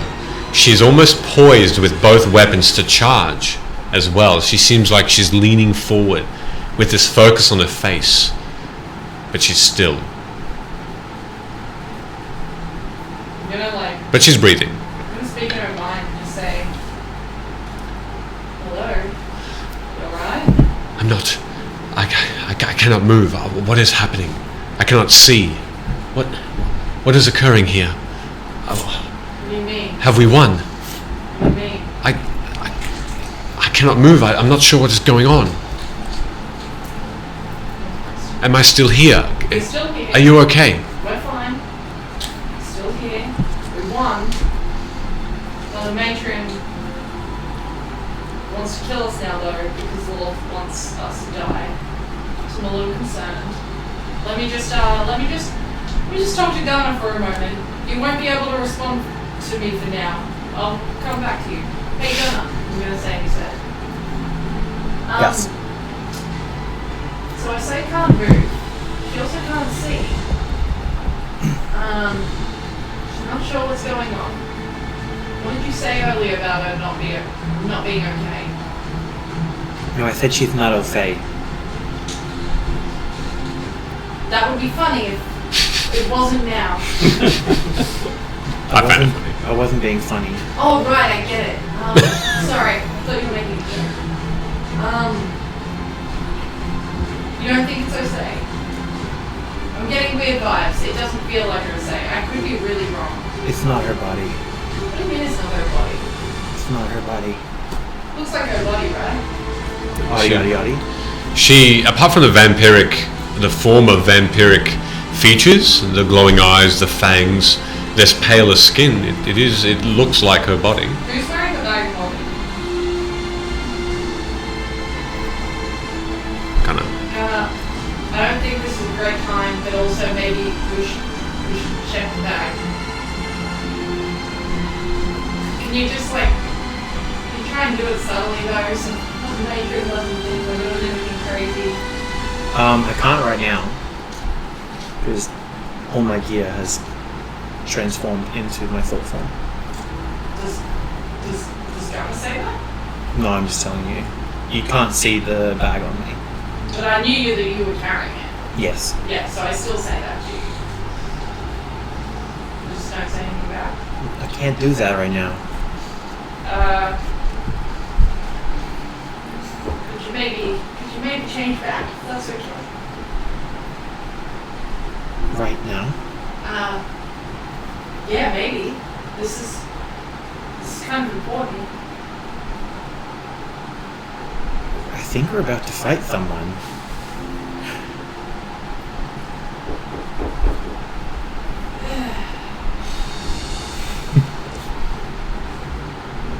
I'll drop the thought form. All right. Yeah, you hear that noise in your head.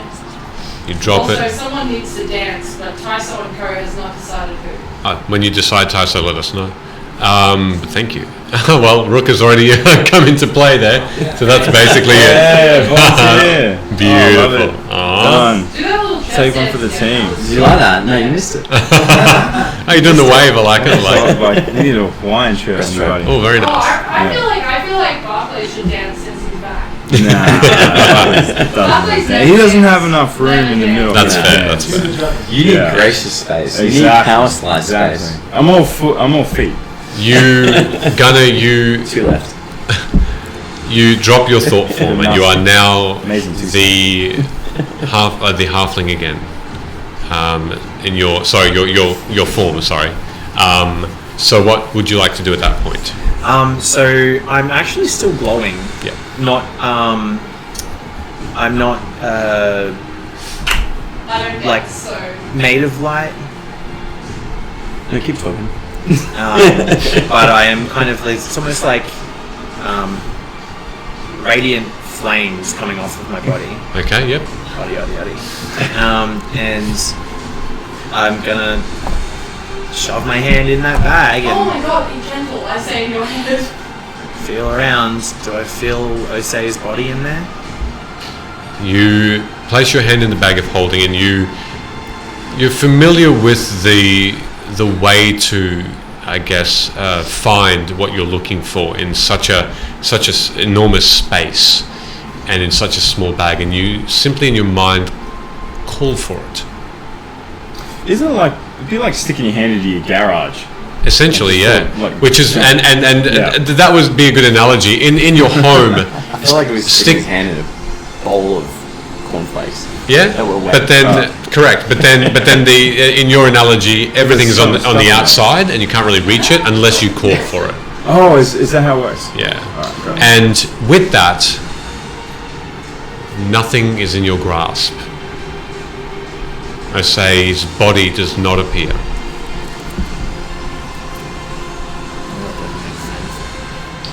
No, yeah. Okay, I'm out of ideas.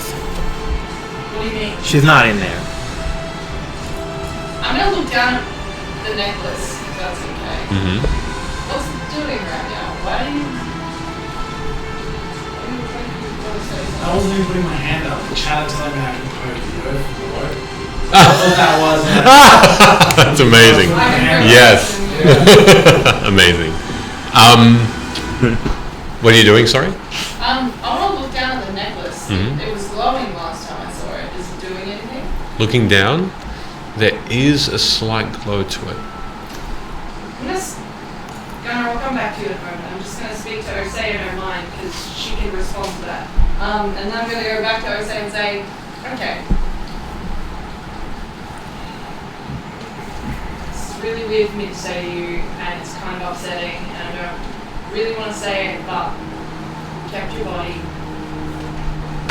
Yada yada yada. and it was put in the bag of holding. I just want you to know it happened really respectfully, and I told these motherfuckers off when they tried to do anything crazy. So you were very safe, and we thought maybe your body might still be in there, so there would be something weird going on, but your body's not in there anymore. So I'm gonna assume everything physically is okay. I'm also gonna touch you if that's okay.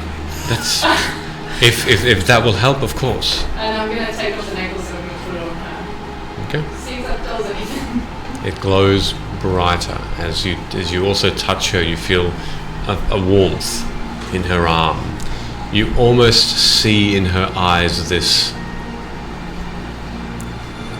happiness as the necklace is put back on her, and it glows a little bit brighter after a moment longer. And in your mind, she says to you, "That feels better. Thank you." I'm gonna say back to her, can you see anything? I still cannot. I might be stilled by a spell or something other. I'm not sure. Okay. I'm gonna work on that. Just have to give me some time because I'm not good at magic. Do we all see that? I'm Yeah, just gonna you do. look around at everyone and just say, in everyone's mind at once, aside from the Matron. Anyone here know how to get rid of like magic effects on particularly evil? You saying that out loud? In Everyone's mind. Good. Cool. Good to know. So Molestra, Yep. Ulram, Yep. Gunnar. Molestra pipes up straight away and she says, I can do it. But once again, the powers that may be needed to defeat the Mother Matron, if we must, I would be weakened somewhat. We could gain a person if you do this. I put my hand on her shoulder and say, allow me, my dear. Be And my also at the guest. same time talking into my a little wire. Yeah, remember that? Yep. Yeah, I do. Be my guest. Who did you say that to in the wire? You? Oh! I can Saying do. to both of us at the Oh, same yes. time? You fucking sleaze. Oh yeah. Amara just looks over and is like... and in your mind you go, Barclays, are you flirting with me? No. That was great. It's not even a polite, like, no, Yeah, it's it's like, like- nah, man. I'm like, shh, keep it down. Molestra's next to me. And then I'll say you might not joking. Good. You need to be dispelled. Oh, not me. Or say, she's kind of frozen. You need to be dispelled. Is she within 120 feet? She is.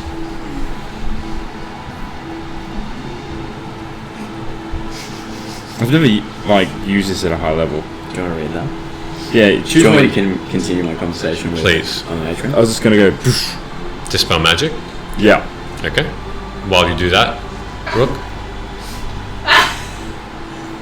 Don't be long, man. My arms like getting sore. Let him As you do, I need you to roll a d20 Well, yeah. and add your spell damage modifier. Your spell That's plus modifier, 8, I think. please.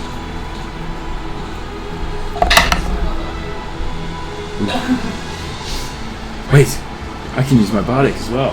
Mm-hmm. Oh, 1d4, go. Go for it. Do it. Oof. Oh no. And then that will be plus 8. 19. 19. Is that you? Okay.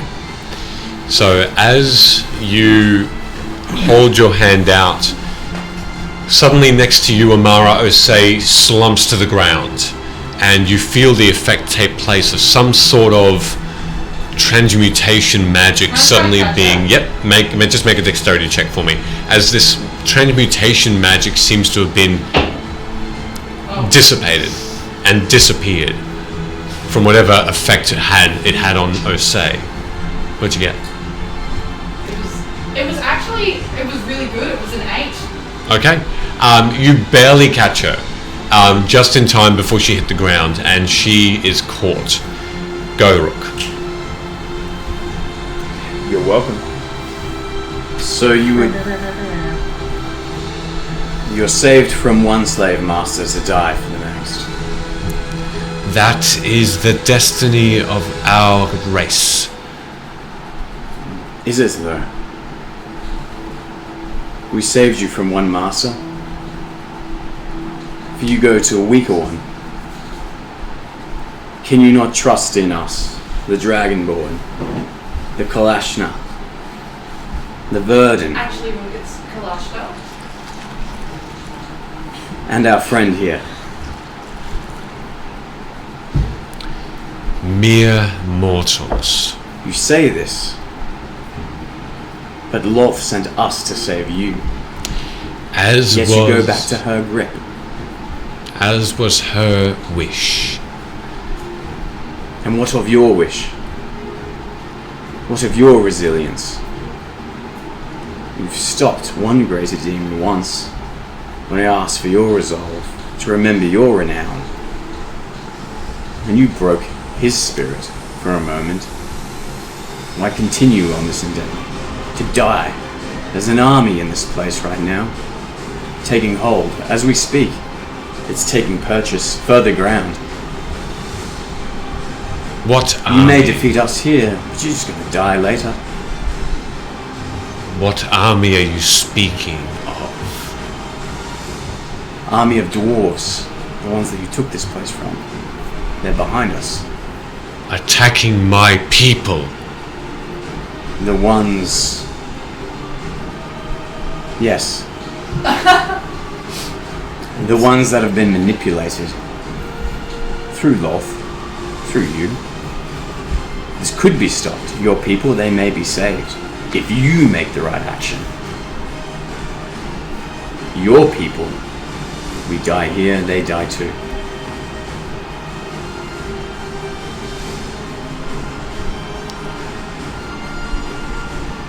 What do you expect from a ruler of peoples who are being slaughtered? To sit and watch them die? To attempt to parley with these dwarves? With our support, yes. We have the 12 here.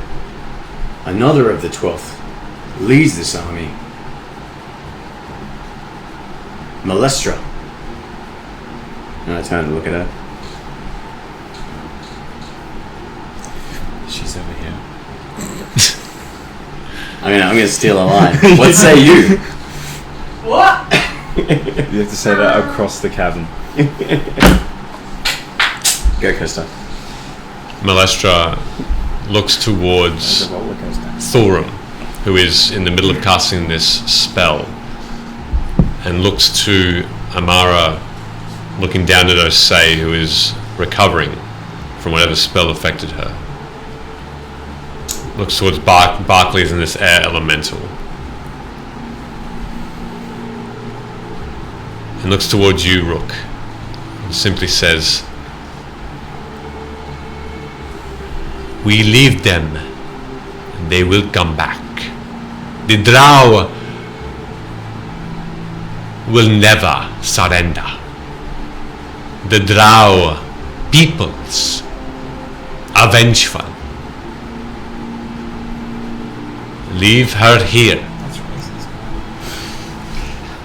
and they will find you again. They will chase you forever. If it is not this tribe, it will be the one they contact below your very feet. They are a threat. It is unwise to let them live." You say this, Malestra, but you know of the demons that haunt Corvair. What better time to strike an alliance now? What better time to unite people? And I turn to Fela. This is your opportunity to change. There are greater things at play here, as you know. This demon that possesses you is just the beginning. And what of Tiamat when she returns? What of Frazzle Bloom?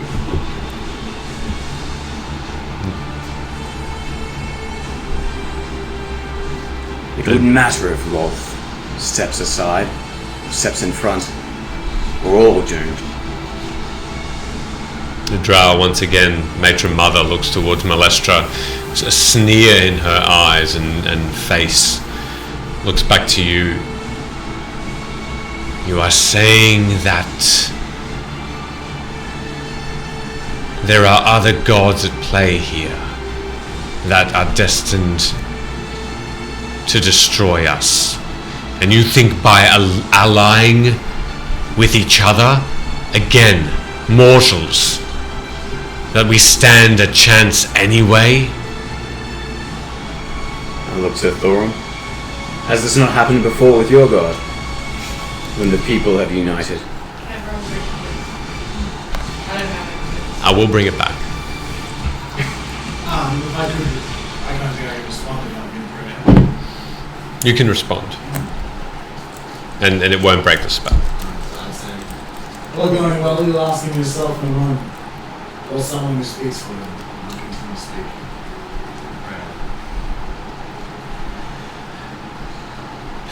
Well, Hugely convincing. I'm gonna pipe up. and I'm gonna say from where I am, you keep calling us mere mortals. And I find it really amusing because us mere mortals came in here and freed you. We've also killed like a giant warforged. What else have we done? We've killed a bunch of things. I'm standing Killed next to a a big dragon. eye. His eye's pretty big. Killed an agent of the Dreaming Dark. Killed a bunch of different things that are probably more powerful than you. We've killed 2 dragons actually. Yeah, wow, my conscience is so loud. So really, you don't scare us that much. We're not mere mortals. I'm gonna look over it, we're the fucking 5. That was fun.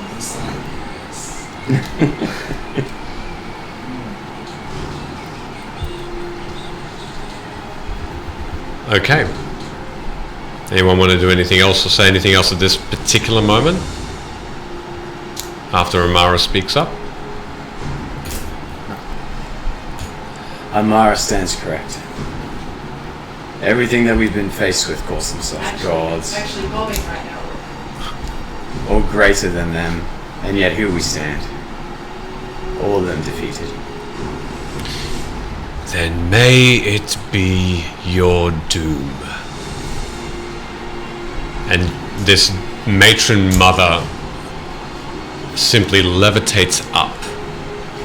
And as she... What's that? Can I grapple her? This will happen at the same time, and I'll get you to make a grapple check for me against her acrobatics.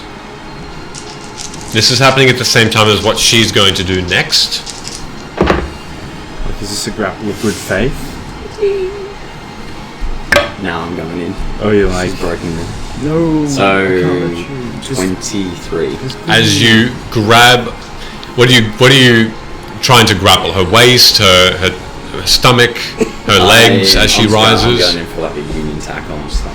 Bam. Okay. As she rises up, from the ground, suddenly this place, whatever nimbus of pink light was surrounding this broken down cathedral, disappears, and she screams into the cavern, "Cease your fighting!" Slam! You grab her and tackle her to the ground just as she speaks up to the cavern and commands a stop to the battle below. And that's where we're going to take our 10-minute break. This is going to be our doom. No. Well done, buddy. The war continues. Thank you, mate. We're going to take a 10-minute break at that, guys. That's another whole 10 episodes. You just like created this thing. Well, I am going to announce definitely our secret little extra entry that you can tweet in the reply to this pinned giveaway on our Twitter page. The secret word that will be had is matron. So with that secret extra word, you can have an extra entry and more of a chance to win that amazing etched glass thanks to Meeples and Dragons of the Monk. But reply the word matron to our Twitter pinned tweet with the competition, and good luck. And did I miss anything? No. Awesome. We will see you in 10 minutes. We'll see you in Australian Eastern Standard Time at 9 p.m. See you soon, everybody.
Or you Welcome can be back. dry brushed.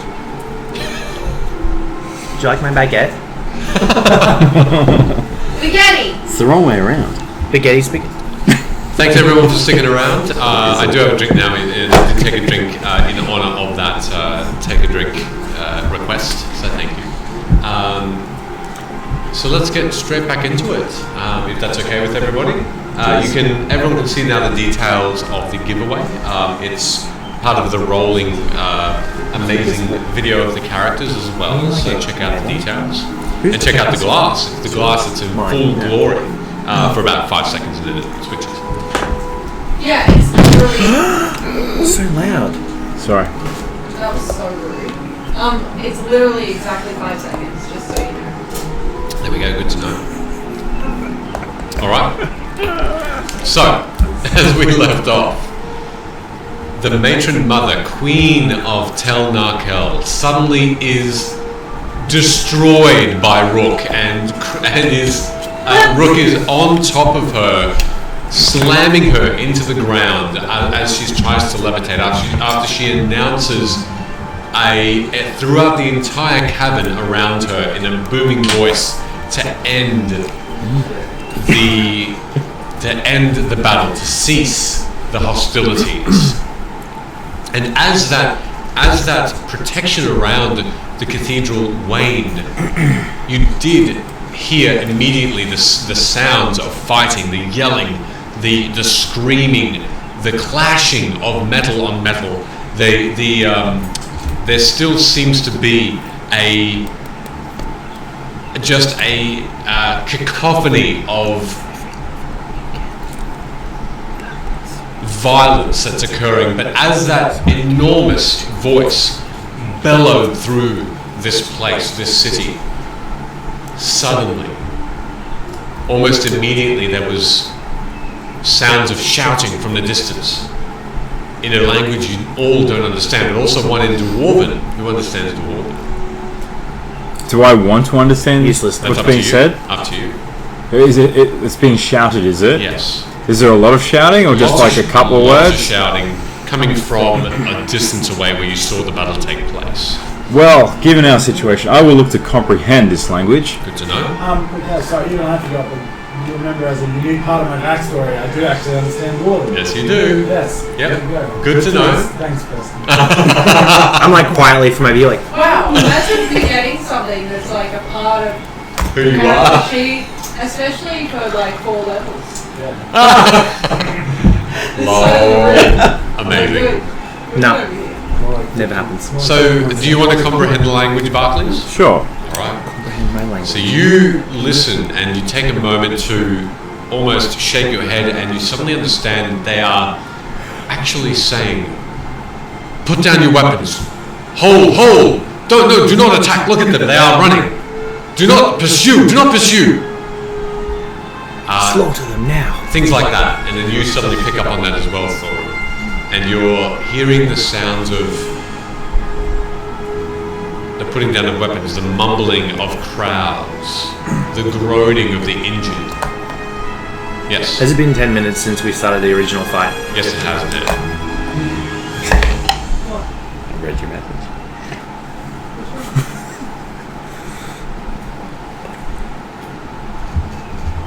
Do you want to do anything, Gunnar? I'm rolling a Constitution saving throw. Good to know. What'd you get? 16, Okay. and Your my DC spell save is 17. so I'm exhausted. First level of exhaustion. Yeah. Really? So Gunnar looks physically tired. He stops glowing. It goes down on one knee and just takes a moment. And below you, Rook, you hear a soft voice say, "Unhand me now." How am I handing her? You basically have your entire muscular arms completely like a bear hug. Are you around looking her. deep into her eyes? I mean, I'm going to keep my stoic look, and I'm gonna talk to her and say, "You should choose your words better." And I'm gonna kind of smile and then just kind of back off. Okay.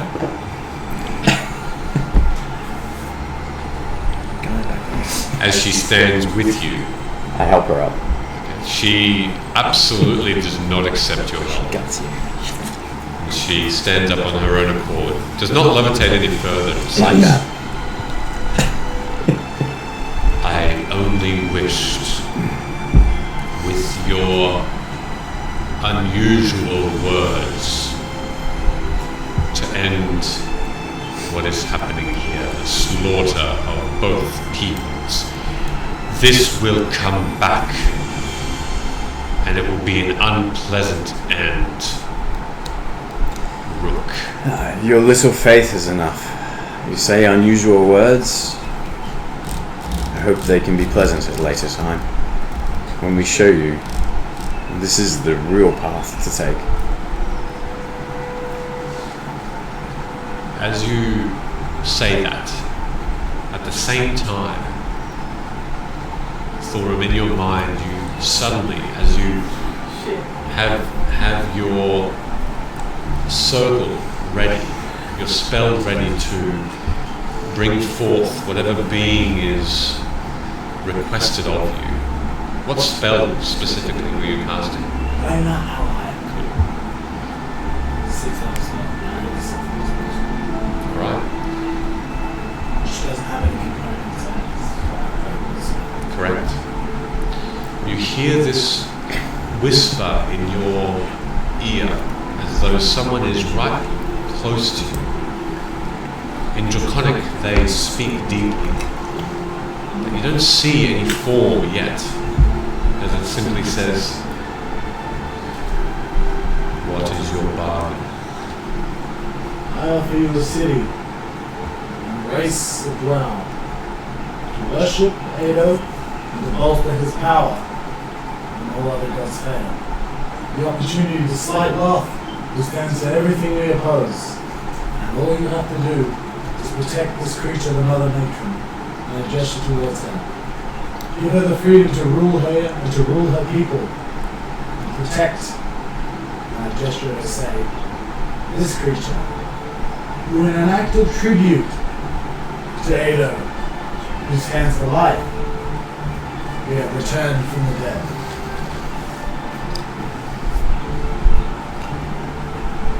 The cursing, removing the Red Death, free cleansing these waters, that I give you for free.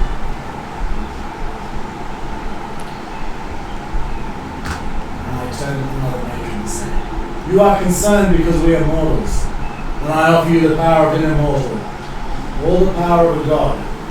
You will have your freedom and rule your people, and break the cycle of oppression that your people have suffered for 1,000 generations. And all you need to do is submit. As the word ends, you see above you, breaking open from the cavern ceiling, huge rocks start to fall away, and then this bright light to the daylight come in, and as those enormous boulders start to fall, they suddenly stop and levitate in midair, halfway between you and potential death by sheer weight and the cavern above, and you see this huge beam of white brightness enter this cavern as the drow Matron Mother just looks at it and steers her eyes away, and then with such a speed in which you've never seen, breaking through that beam of light, this large red draconic looking creature just flies down with these ethereal, bright, golden-looking wings and bright red and golden scales, and with this large hammer, two-handed, silver in its make, leading it, just crashes into the very center of the bridge. And who's on there? I need Amara and... Oh, I'm not there You're not, yeah, you are right, you're not there. Gunnar, you're back here with Osei. Gunnar, I need you to make a dexterity saving throw, please. Fuck. Thanks, Thorum. Feel Will's gonna reverse this. Sacrifice for Will. Saving It's all throw. fun and games until you actually know. 17. 17. Okay. You dodge just out of the way and you go back.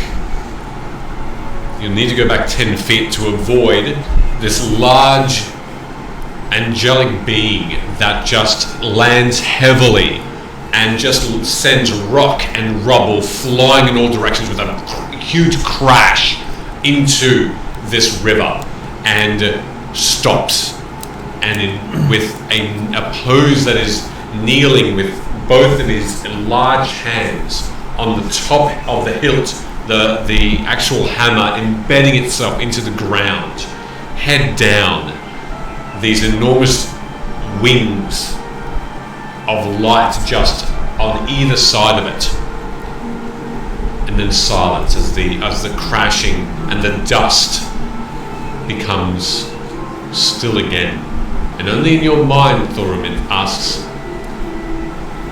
protection.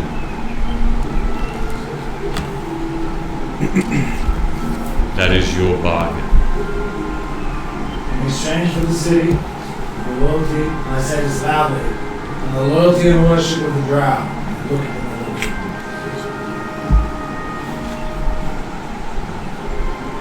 In return, we will give them freedom. She will rule them as she sees fit. And so long as she does not defy the laws of Edo, as they are written in our holy scriptures, she will rule as she wishes, and write a free path for her people, whatever direction they should wish. And Edo will be strengthened by their faith.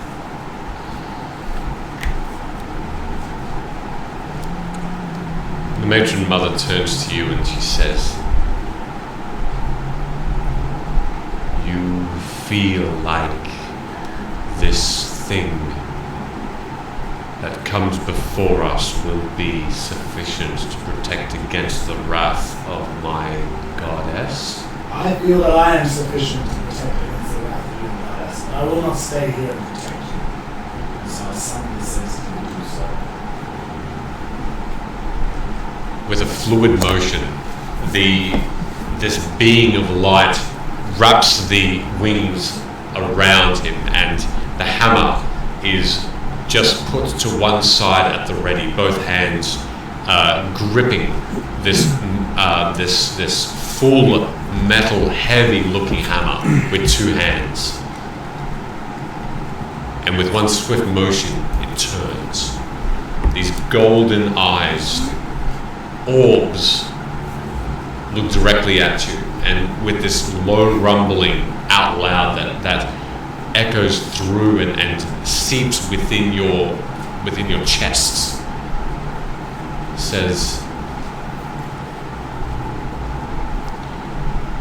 Edo finds this sufficient. And another matron say, what will it be? Will you fight us just to return to slavery? Or will you take this? I have nothing in return but that you go and be free. Right? That's it. Go and write a destiny for your people. Worship Edo. Be free of the curse of Lolth. And let her be diminished by your lack of worship. You simply have to give up your ties to her, and that is how you will defeat her.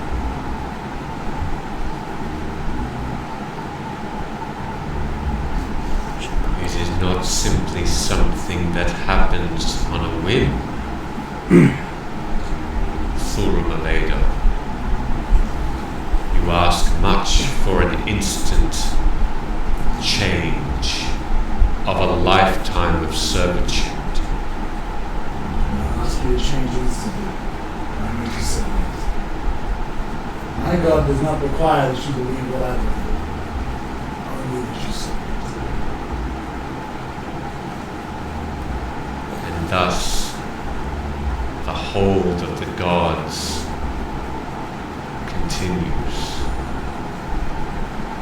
You will be gripped a little looser than you were before. She looks directly at Rook at this time and she says, that would be a welcome change.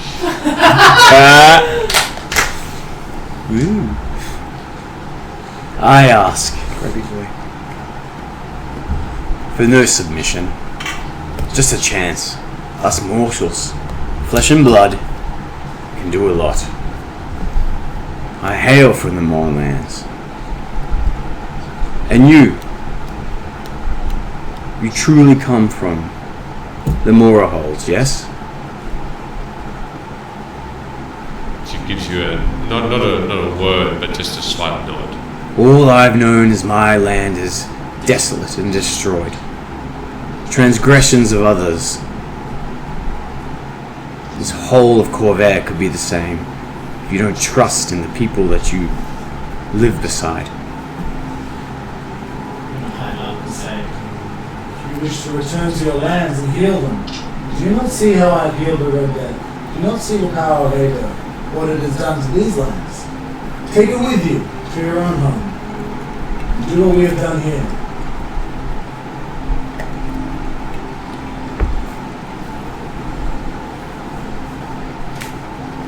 The hold that Duoblex had on me is no more.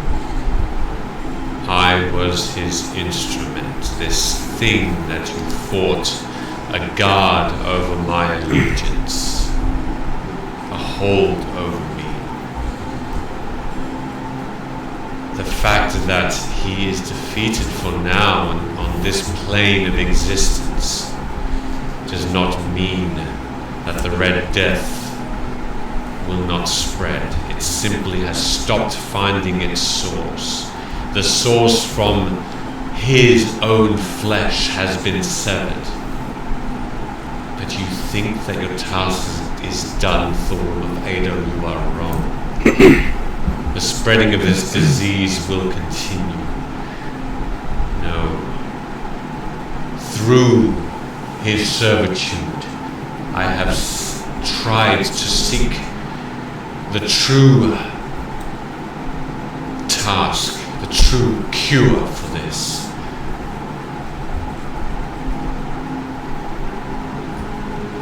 It is the God himself, this river, a crack to his realm.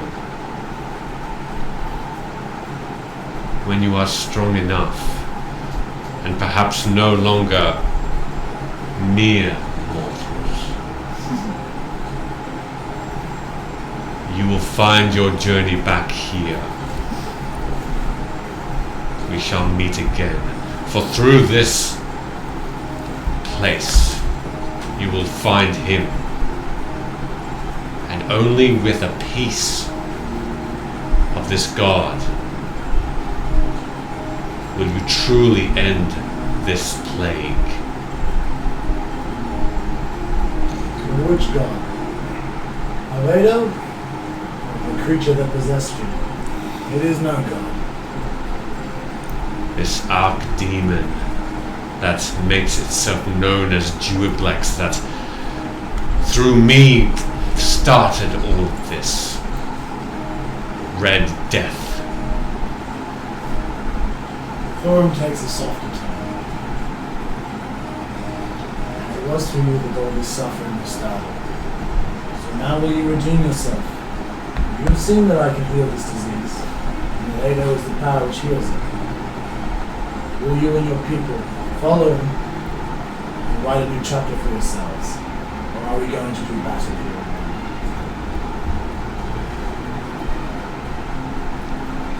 I cannot promise a change overnight. I cannot promise that the remaining drow in Corvair will see to this same change. I'll ask them to.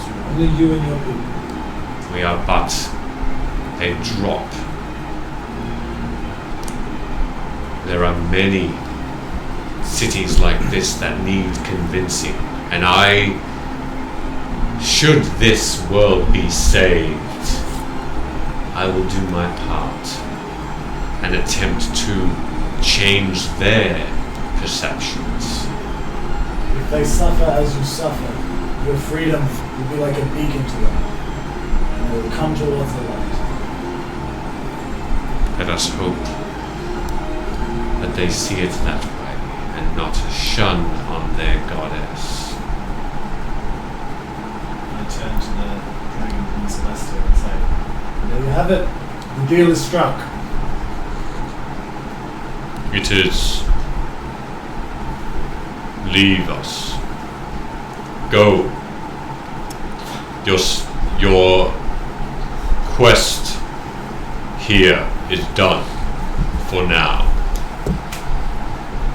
The witch speaks truth. The archdemon must suffer, must be ended for this plight. Your task is set, Thorum of Ado, and he is proud. However, you must find strength elsewhere. You must find it and return here, where through the power of Ado you will find your way to the depths of Kaiba, to his realm of Duoblex, and with the peace of this archdemon, it will then be done. I nod my head and I say, I'll leave you now. But before I left Sham, I had the temple there dispatch 150 riders of Ado, Dragonborn, my king. They will meet you here before the temple. It will be done. I put on my holy lights, pick up my holy sigil from the shore, and I move towards it. As you all watch, Getting it done. Where is Fela heading? she is now actually, now that that conversation has ended, she is moving outside of this battlefield now, where you can now see from the hilltop looking down, the battle has ceased. The drow and the dwarves have made this no man's land, probably about 20 meters, about 50 feet wide, that they're not crossing. That seems to be guarded on both sides by their own armies, and they are carrying their wounded and dead back towards whence they came. You see that from this distance. You don't make out Juk, the Archmage, who led the charge of the dwarves, nor do you, well, all you really do see is that the dwarves did make some advance towards the hilltop. So they were winning in a sense, but you do see corpses on both sides. And this Matron Mother starts to walk down the hill towards her people. Can I join him? Yep. I also try. Sure. And Osei looks to you, Amaran, and she gives you a nod and says, well, it seems I missed out on much. I'm sorry I wasn't too much of help, but I believe I was under some sort of effect. It seems the day is won. I'm gonna help her up. Yep. And then I'm gonna say, yeah, I've never really seen Thorum speak like that before. It was kind of inspiring. Oh, and the goo is dead. Well, that's a relief. Cool. What's to be done now? I guess, Thorum just kind of walked out and it was really dramatic, so I feel like we followed it. And I just kind of awkwardly, Let's okay, make sure he's okay. yes, I think he should be okay. What are you doing in Barclays and Gunner? Well, okay, so you've walked out of the chamber that we're in before, I'm not walking out yet, but Starting to. but from the chamber you can see down into Correct. because there's a big hole there now. There's basically that Nimbus pink guard is Yeah. now gone, and Oh, you couldn't right. see through it before, but now you can see the rest of the city. Yeah. Can I see my airship? Is it still there? It really is. It's called the EM Reaver, by the way. Yeah. What's I the know. initials for? Evermoon. Which is actually the reminder of the beautiful moon that was there the first time Molester and I Oh. engaged and met each other. Yeah, that's right. Where is she? She's right next to you, Stu. Hello. How are you? That way. She's that way. So I'm just looking at Gunnar. Not this again. I was ready to roleplay. What's happening? I am glad you are okay. That was the most important thing. Should I tickle his beard for effect? It'd be wispy right now. Yeah. You have changed, Barclays. I would imagine. For the better? Indeed, I hope I have. I have missed you very much. Likewise. And before we get no other opportunity to have a conversation, be that as it may, and I just open up my jacket, my cloak, and this rose like this, but this rose is like Happy Valentine's Day. Happy Valentine's Day rose, and I just like hover it over to you. I have something for you, and as it comes across, it's like almost ethereal in a way, and it just goes into like a puff of just pink kind of rosy kind of smell. And Can we see this? yeah, and I'm like, You're walking away. Will we not see a giant pink glow? How big is it? Damn bards. no, it was discreet. It's what? it was somewhat discreet. No, Okay. no, you don't. Damn. I want Roll to stealth check. find it. She just opens her eyes in pure pleasure at it, and she looks and she attempts to take it. Is it able to be sort of? Yeah. She sort of takes it and gives it a little bit of a wave around. her What she arms. should smell is just an intenseness that, my dear, is 1,000 roses all in one. There is not but one rose left in the temple. Sorry, in the temple. I was going to say, in the citadel of steel and ice. You know, Barclays. I never received an invitation to visit. Oh, you never called. Rose filled the void. If the invitation is open, I would be more than happy to come and maybe you can take a tour. We can take a tour together at your new home. That would be my honor, my dear. On the Evermoon. And then somehow it just like turns and just glistens for a moment.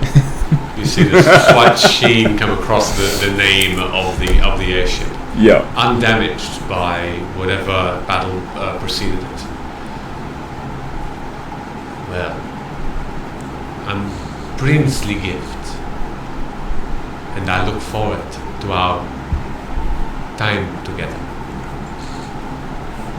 And she gives you one last smile and turns, still keeping her eye on you until the very last moment, And it's like, and then starts to walk away from you, holding the rose close to her chest.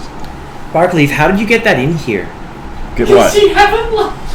Hey, that's what she said. My what? What? Get what? This rose. The air- rose. The airship. Okay. My friend, you see that gap where light is coming through the ceiling? No. The what? Looking, make a perception check out.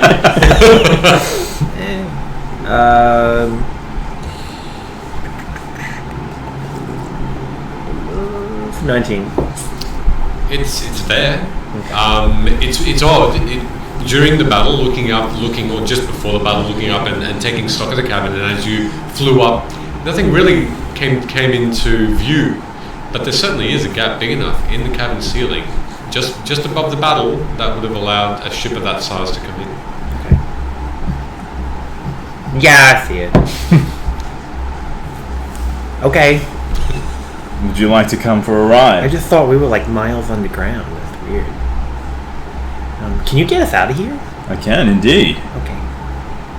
Let's do that. Shall we see what transpires down the bottom? With What? what's her name? Oh, you mean Walking out there? down- Yeah. Yeah, okay. So, are you doing anything, Gunnar, or are you just following? Oh, it's fine. And I'll just call in the airship to come closer. By the time you get to the bottom of the hill where the wall and the gate is now open, greet you, the airship has now glided downward, and you can clearly see the captain. You see, in fact, a couple of wounded on the main deck of the ship that are being tended to, but there doesn't appear to be any deaths, and they seem to be hit with a stray crossbow or a stray crossbow. Well, that would be the only thing. And you all follow the Matron Mother as she goes through.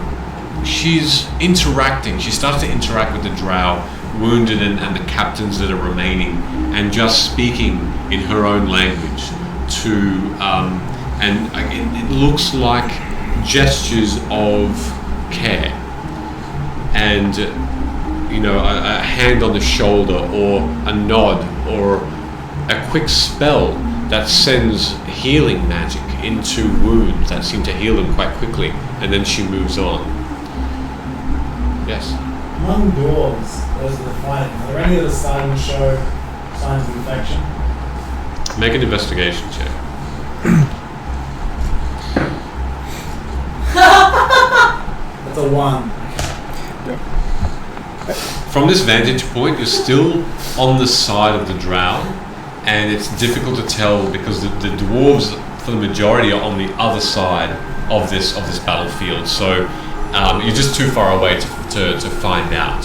Had you mentioned where their leader is? The dwarven hero? Big guy. The Archmage of House Kandarak, Juk Roniont, you now see helping stand guard in his now natural form, not the giant that you saw slam through the sheer rock, but he is standing guard at the very front while others behind him are being tended to, and he's simply standing there looking out. And Malestra glides up as she sees him and levitates and almost flies over quickly, and wordlessly, and she then lands next to him and they start to converse. As the Matron Mother turns to you all and says, must you follow me? Do you not have other things that you have to do? I don't know if we will. This is just the way out. Like, we're not following you. Leave me and my people now. Let us heal. Let us regroup and understand what the road is ahead. Okay, but we'll be back. That I understand. I'm going to look at her and say, I'm not following you, we're just walking the same path. You'll come and see that in time. I'm going to stride across no man's land towards the... Alright. If we are to reach you, how are we to do so? I will be here, and you will come and find me. This is my home. If you choose to journey forth, then you should know the path back. I can get us back here. Now, you may call this your home, but soon enough we may call upon you to help us, to fight back these demons, to save your home. When the time comes, then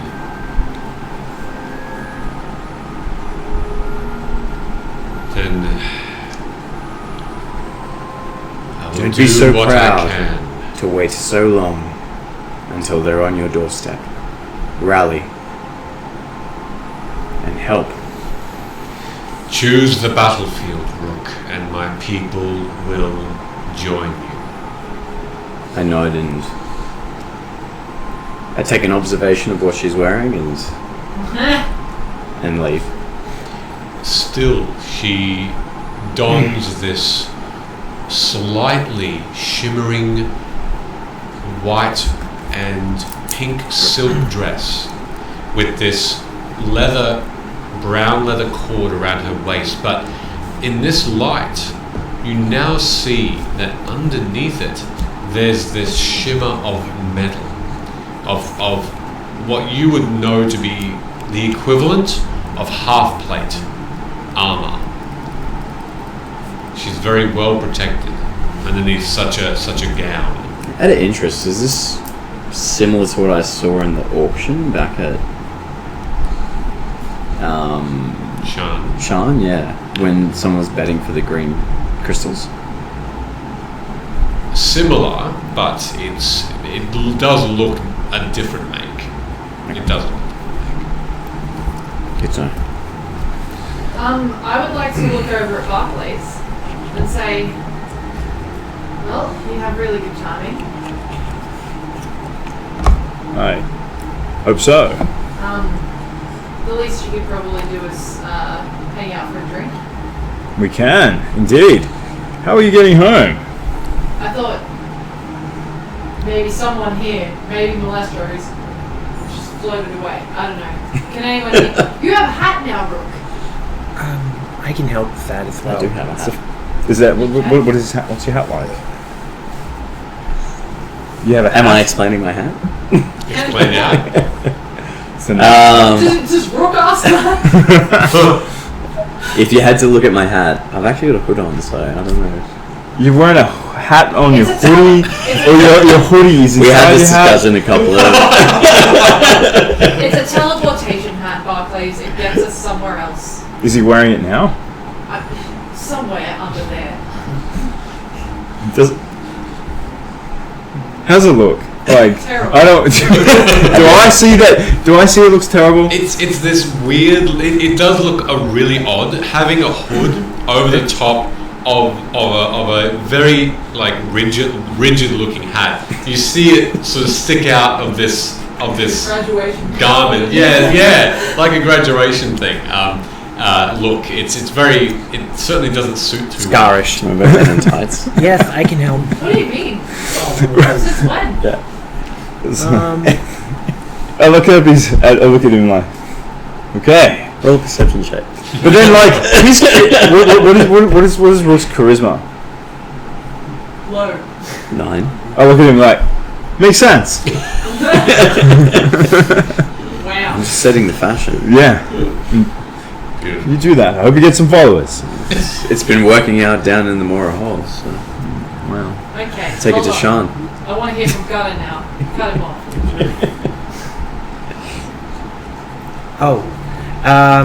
It's ever since I got this from Frizo. His wand. This.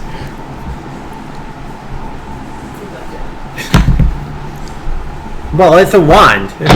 So you can teleport us back? Like where? Can you take us to our new home? Yeah. Barclays hasn't seen it. Did I see any trees? Where is your new home? It's outside of Sean. Padua? It's Pilot's Tower. It's Pilot's Tower, that's right. Pilot's Tower? I was going to say Palomar Yeah, Tower. so Fulram bullied the king into giving it to us. Barclays, you are aware of this. Oh. Of this. actually. It's a field So did Gunner. in the center of the King's Forest, or close to the center of the King's Forest. You've actually visited it once. Yes. When the king was living there. I guess for a bit of a holiday, bit of a time away from the city. Country club. Similar. It's like a nobility resort, like Florida. Corn farms. We actually also have we have some cats, and we have a goat, and we have a lot of people that stay with us. Well, that's good. Sounds like a party. It's pretty cool. I'd like to come sometime, for sure. How are you getting there? I don't know. Drinks? Well, Drinks? if you need my aid, perhaps for some travel, we have the Other Moon at your service. Just wait 1 second. Trees. Oh, trees. Yes, pine Did I trees. see Pine trees Plenty there? of pine trees. Is there anything? I'm trying to remember the description of the tower. Was it actually a tower, or is it actually like more like a manor? No, it was a manor and a tower. Oh, okay. So the manor was the majority of this, with a stone tower attached. Okay. Is it like a turret at the end, or is it in the Correct. middle? No, it's at the end. It's at one end. Is it? Sorry. As you look towards the manor and the front door, it's on the left-hand side. Is there a courtyard? Was there a courtyard? It was an open. It's an open, like, garden, essentially a path that led from this small gated fortification. Probably about 30 meters. There was small pens that housed said farm animals. Small corn fields within on the sides of your manor as well. So it's about 30 meters long of just plain field before you get to your front door and then the veranda. Okay. So there's no trees on the property itself. They're Just all, outside. okay. Just outside. We need to plant a tree there. Okay. How do we get there again? How did you get there? Yeah. Originally, Yeah. you got an airship, Oh. which is now Perfect. also Perfect. Also So I would have yours. seen at least one of the trees on the outskirts. Oh yeah, definitely. Yeah, you are well aware. Yeah. So you know how Friezo's Fey friend would come through trees? Yeah. Well, this can do that as well. Interesting. We can use it to go to any tree that I've ever seen before. That sounds like a lot of hard work mentally to remember all those trees. You should draw them in your journal. How do you know I haven't? Well, that's a good point. Barclays, your airship. Could we It's- have a drink there? It's instantaneous, by the way. It happens immediately.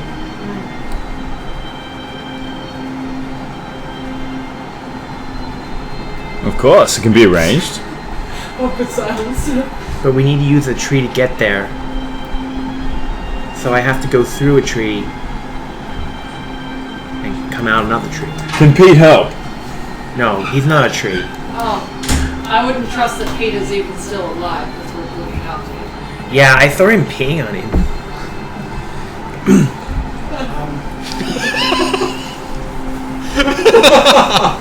Barclay's face at that point just is quite shocked.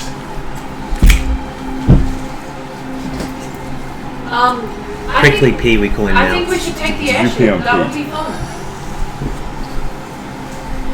As I get close to the dwarves, can I roll Maybe. another Yes, investigation I'm sorry, I really want to see this conversation.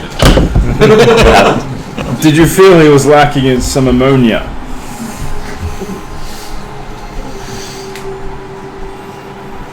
Yeah. Sometimes the blood and bone just isn't enough. We're in a pickle. So A what? pea pickle. So what will Pete have to say about this? Prickly pee. Well, let's ask him. Have you spoken a word to Pete since he's been with you? Before we fell, yes. And what's he been saying? Nothing. Oh, pee. Me and Amara fell into oblivion. I checked on him in my rucksack before we fell. I can't confirm. I'm just too scared. Right. I've not heard from him since. Where is he? Was that before or after Amara killed that guy? Which guy? The drow. Where's Pete? Pull out my rucksack. I do remember I secured him He's fine. before Yeah. we fell. He's fine. He's in one piece. Still in the pot. Open the flap. Ooh, that smell. Is it Pete? It is Pete. but it is also it does smell a little bit like ammonia. It's like, and I just like lean on Rook's shoulder and like I lean in like, Pete, how are you? Are you casting Speak with Plants? Yeah. No, I was just hoping.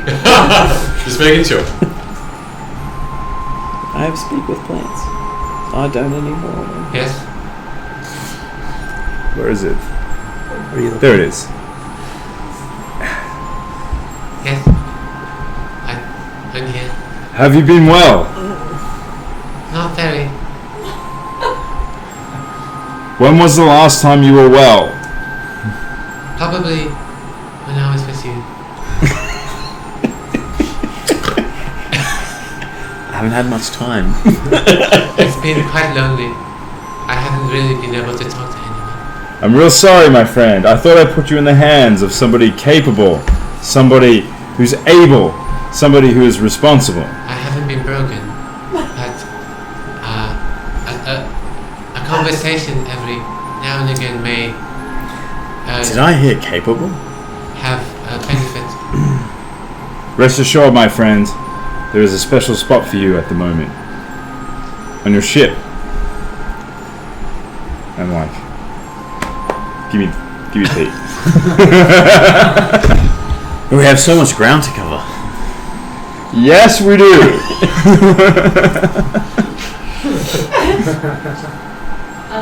And I'm like stroking him, but it's not actually a very comfortable experience because he's a cactus. That feels good. Yes. Thank you. Yes. Really, Pete, I'm not sure if I could have given you same experience as your father here. Are you casting Speak with Plants? No, I'm just talking. Like every other time I've talked to him. Because I have talked to him. You haven't specifically said you're casting Speak with Plants. I've never cast a speak with him. He responds to you, Barclays, and says, he should really learn how to speak to me. Oh, he's never spoken to you properly. I don't think... that's Like he's what spoken he- at you, but never had a conversation with you. Yes. All right. What are I'm you so doing? sorry about this, my friend. It's just been lonely, that's all. It is good to see you. And you... Rest up. And I put him back into my jacket. That was a worthless experience. Indeed it was. Evidently you cannot talk to him. Evidently I looked after him. Think of every moment that was tough for you. It could have been better. Yes, and I looked after a pot plant in my backpack. After all the tumbles and turns and attacks I've dealt with, he's not dead. He would have been the ultimate sentry for you if you needed information, if you needed solace, if you needed a friend. Potentially. Me and Gunnar are just standing here like, What'd you roll for him? I rolled pretty badly, and so as I walk towards the dwarves, I yell out to them. I cannot see which among you are infected, but come forward and I will heal you. Okay. As you watch 5, then 10, then 15, then 30 are carried on between dwarves. Dwarves are physically carrying them, and they've started beneath their helmets, which have now been taken off. The crossbow bolts that had skewered them in their face. It seems like a rash has started, bubbling their skin, and they groan and moan in pain as they are all laid out, and Duke himself comes towards you.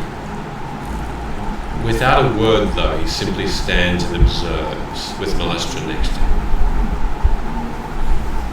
I am going to look him right in his eyes as I lift the mace. And to my mace I will say, the power to end this disease must come from you. My magic will survey you in another way. And as I heal the first of them, I'm going to cast Thaumaturgy and cast whispers throughout the army of dwarves. And as I speak to those that I'm healing, I'm going to say, The power that heals you is the same power the Drow have submitted to. They surrendered to Ada. As you are being healed by Ada, you are not enemies. You must band together. As a great army, the Lord of Blades ravages the land. This, your strength combined, is enough to defeat him. And those whispers are sent throughout the crowd. Okay. You all hear this as well from the voice of Thorum, and as the golden mace touches the cheek and brushes it almost very gently across that face of the first dwarf, you can hear the hiss in your mind. Yes, Ada will heal.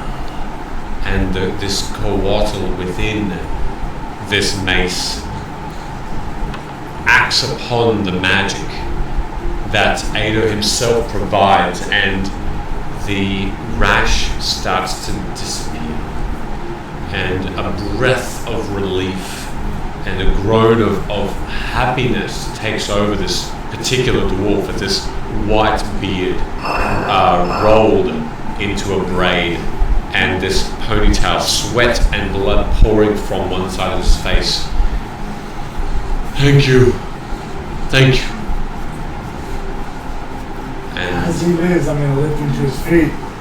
I'm going to turn him to face the army and lift his arm up. I'm going to scream towards him. He lives! What say you, defenders of the Mror Holds? you hear this mumbling first, but then this slow rise of voices that go with a yell as one. The army of the dwarves, there's a number in hundreds still, lift their axes, lift their maces, lift their crossbows, yeah!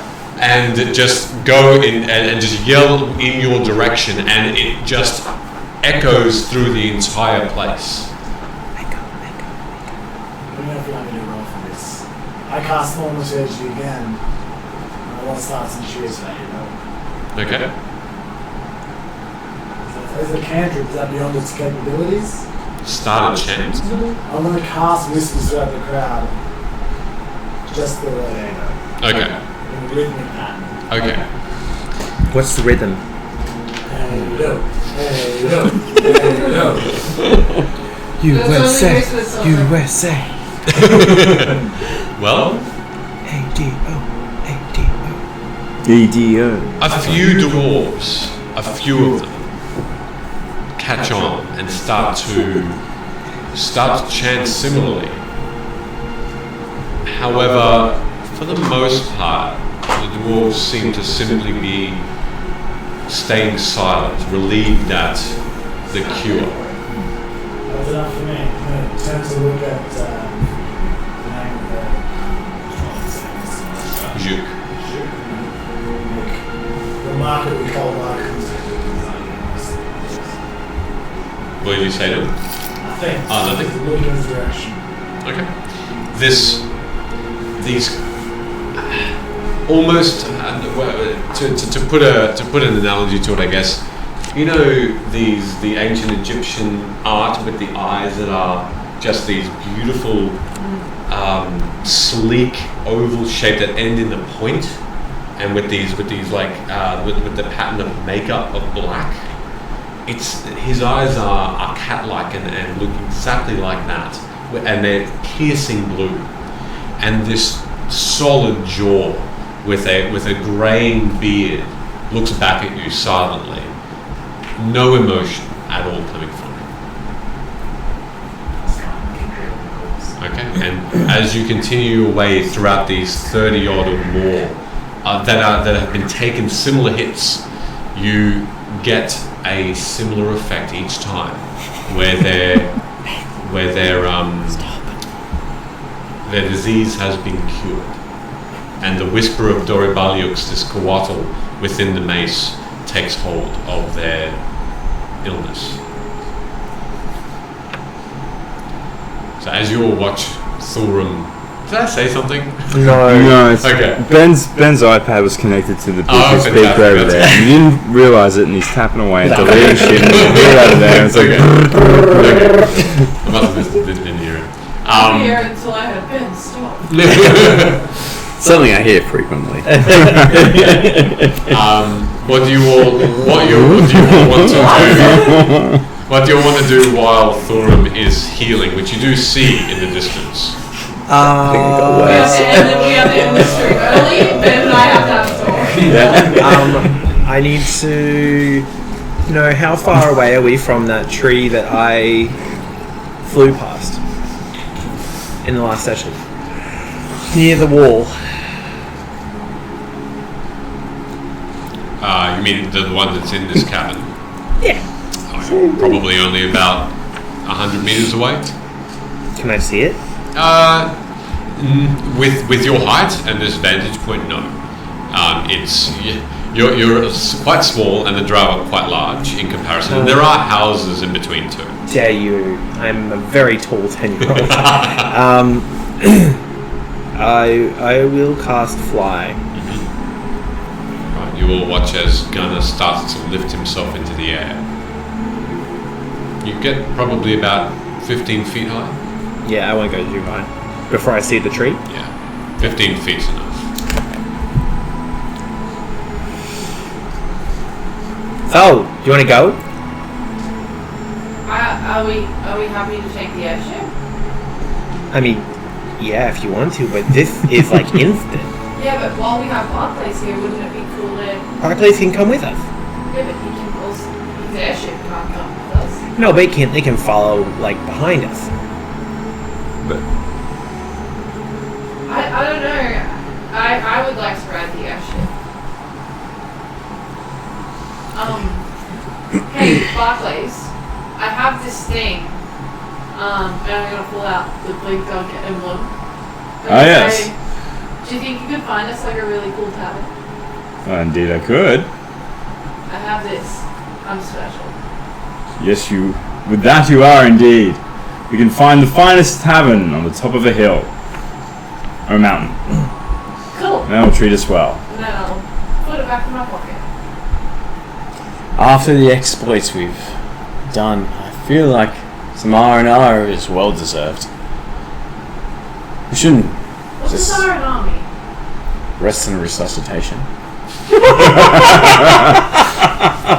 Well, my friend, if you are unconscious right now, you let me know.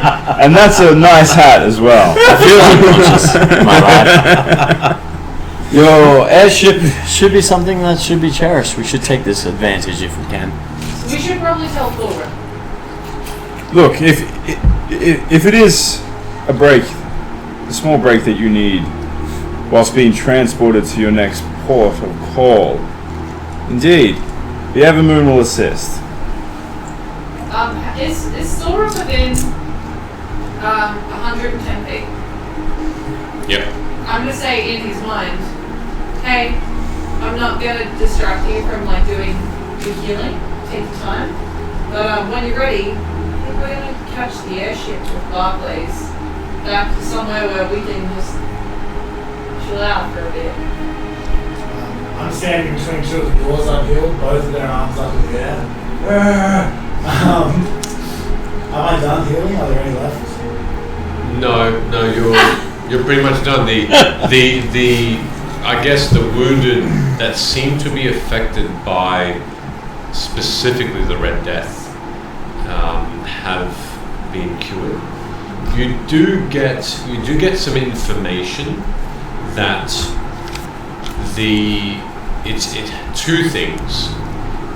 The one thing that happens is you get information that the Red Death seem to have come from cauldrons that had liquid in them that were dipped with the crossbow bolts. The other thing that you find out as well is that the people carrying, well, you do know this already, that you are a bit concerned about the dwarves that are carrying or that carried or were in direct contact with these wounded as well might be affected or might get affected. The incubation period is fairly quick though. They might need some quarantining. Quarantine? I was gonna throw a joke in there, but it's not appropriate. No. It's not appropriate. Thorum! Yeah, actually, how far is You can see him, but it would take a shout to get his attention. he? Thorum. Or a whisper. Cuffed hand. Thorum. You've done something great here, my friend. You've saved these people. Is there something you must do whilst you're here? More information you must glean. Are you satisfied? I think we are done here. I'm going to speak to Garabelli with a nice and say, do you have the power to cure those who may have been exposed? How much does the disease need to spread or may manifest itself within a creature before you can rid of it? Take me to those who are in threat. And that can also be done. Can I respond to you? Can you respond to that? What's the spell? Message? Message. Yeah. And can reply in a whisper that only I can hear. So I'm going to reply to you and say, I'm nearly done. I want to make sure that there is no trace of the disease left amongst it, and then I'll rejoin you. And that's what I do. Fair point, my friend. And I'll just mention to him and Amara, like, Thorum has some work here still to do. Why are you speaking into your wrist? I don't, so he can hear me saying that. Oh, Can I ask with that? How far away from Thorum am I? You're probably Am I? you're probably about 60, 70 feet away. Alright, so I can't talk to him. Just yell at me. Yeah. Yell back. I wouldn't do that. Okay. Can I message to his name is Atarius, by the way. Captain Atarius, bring the Evermoon closer. Bring it down to where we are. With this almost silence, but a very light, this airship lowers. How low can they go? They can't go all the way to the ground, can they? No, they're never like a ship with very hard on the seas would hardly touch land. Yeah. This airship wouldn't touch the ground, but it's expertly flown, and you can see that it goes a little ways off, maybe about 30, 40 feet away, but it goes in between two sets of homes in a large laneway, and gets within almost they can drop meter ladders off. They do automatically drop about 3 ladders down.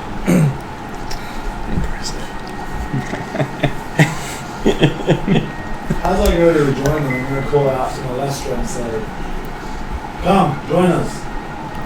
She walks over and Juk follows, and they appear before you both, and Malestra looks towards Juk and turns back to you and says, "What have I to do anymore with you? Is there any other task that you have need of me for now?" Celebrate. It's only you, buddy.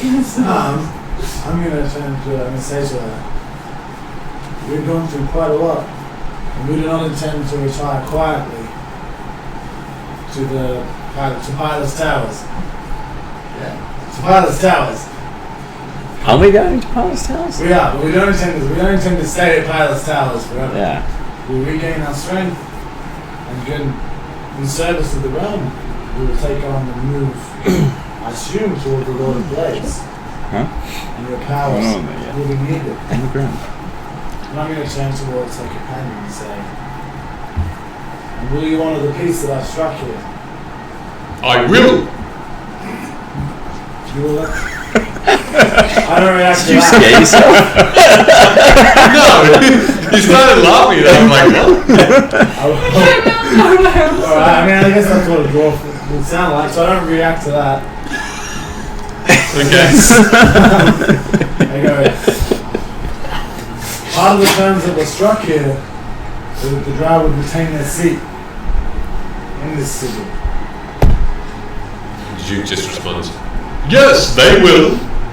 I will also gather the remaining dwarves from the rest of the Mror Holds, and together we will muster and make our way forth to the battlefield of your choosing. Malestra has taught me much, and through Malestra's information, we will go. I crack a wide smile and say, I anticipated more resistance from you. Not I at tried all. to expect the 12 to be more difficult. I look at Malestra. Malestra looks back with a bit of a grin. No, he is quite accepting of This is your another light. of the 12. Yeah. Yeah. Duke says, what I must do though is have Malestra, if you would so leave her with me to muster the other dwarves, those that are not affected by the Red Death. And if you would so ask or so accept, she will stay with me, and then we will go together, and we will meet you at the Lord of Blades. We will be there, muster strong, with many, many more.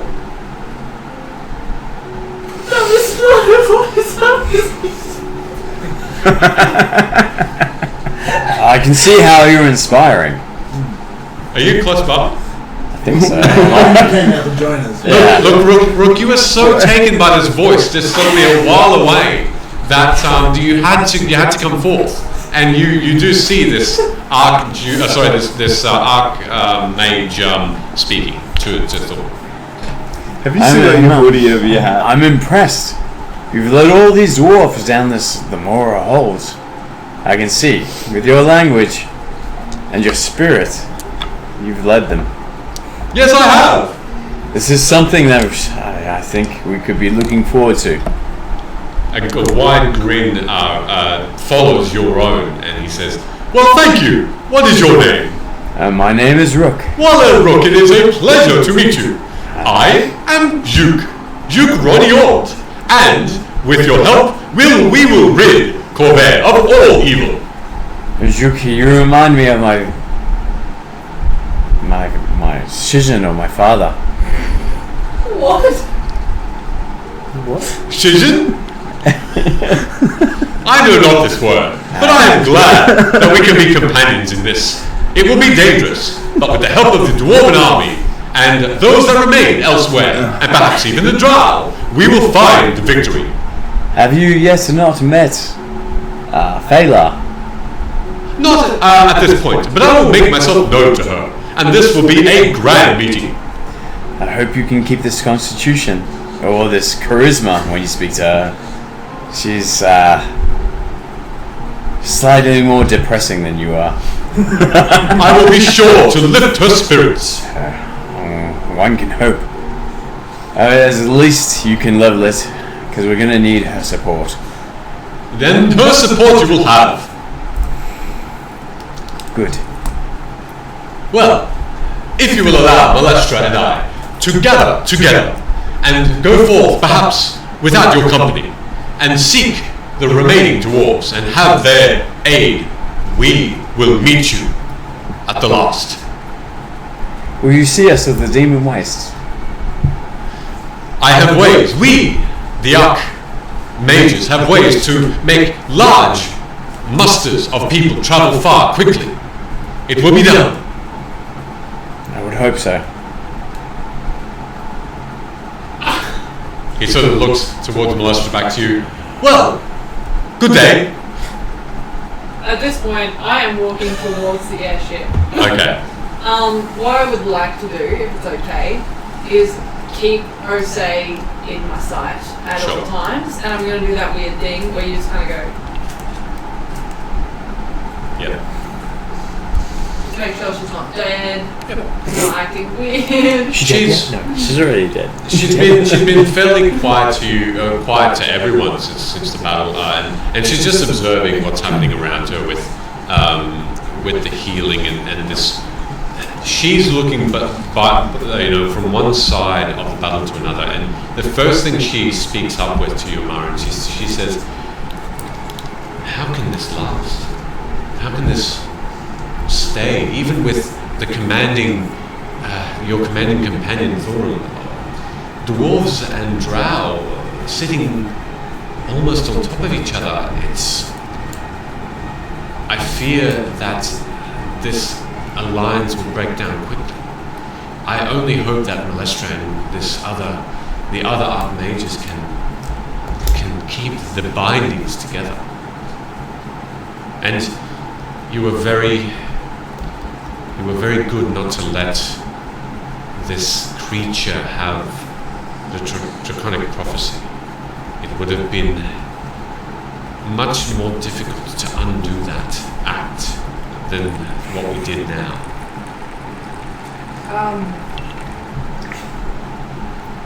I don't know how this lasts. I don't know much about the drow, and I don't know much about dwarves. But I don't think you're wrong. I think it can't last. It's just about how long it does. Well, if anyone has the ability to do this, we have a very stubborn wizard in the form of Malestra, and seemingly a very hearty one with that voice from the other. So together perhaps they will do something great. Can only hope, I guess. You know why we would have given them the prophecy though, right? Makes sense. I understand. It wasn't the wrong choice, it was simply... It was a bad one. Just but a bad... It wasn't wrong. Correct. Well, we're heading to the airship, yes? Yeah. Very well. How do you feel? I feel fine. I feel guilty that I wasn't a part of the battle. I do hope whatever abilities I used to have won't be relied on. I can do more. I can do other things that will help. I feel weakened, and I hope that won't be a detriment or a slowdown to you. No, I think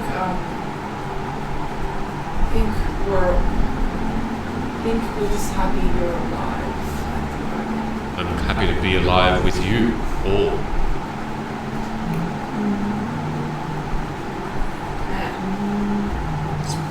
Pretty good. Barclays just sitting on his yep, it's pretty good. Are you making your way towards the airship? Or are you doing something else? Yeah, I'll just Jana, what are you doing? fly straight to the I airship. was like, where? With whatever's left of my fly spell. You make it. There's no angle that you need to travel, so it's a fairly direct route. You all, Thorin, you as well. I'll be the last to go up the ladder as it takes off. You finish healing, and you get the right information from. There are dwarven lieutenants that direct you to the people who may have been exposed. So for the majority, you feel like you're fairly certain you did. I guess bring your mace to bear and then cure those who may be afflicted.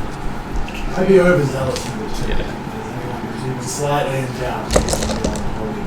No problem. And you finish that, and you also finish that thaumaturgy each time. The whispers still flowing through the crowds. And you see, as you all make your way up the ladder to this airship of Barclays the Vipers, you notice below you that the Matron Mother and Jukroniant are now in no man's land, on chairs, speaking to each other in lower tones. And as you make your way up to the main deck of this airship, the captain greets you. captain of the airship, greets you, Barclays. As the rest of you are on top, Barclays, you're last. So I'm still like hanging onto the ladder as the airship is going up. I'm kind of majestic, and I'll just whisper something into my copper wire in my wrist to Malestra, looking all majestic. What am I going to say?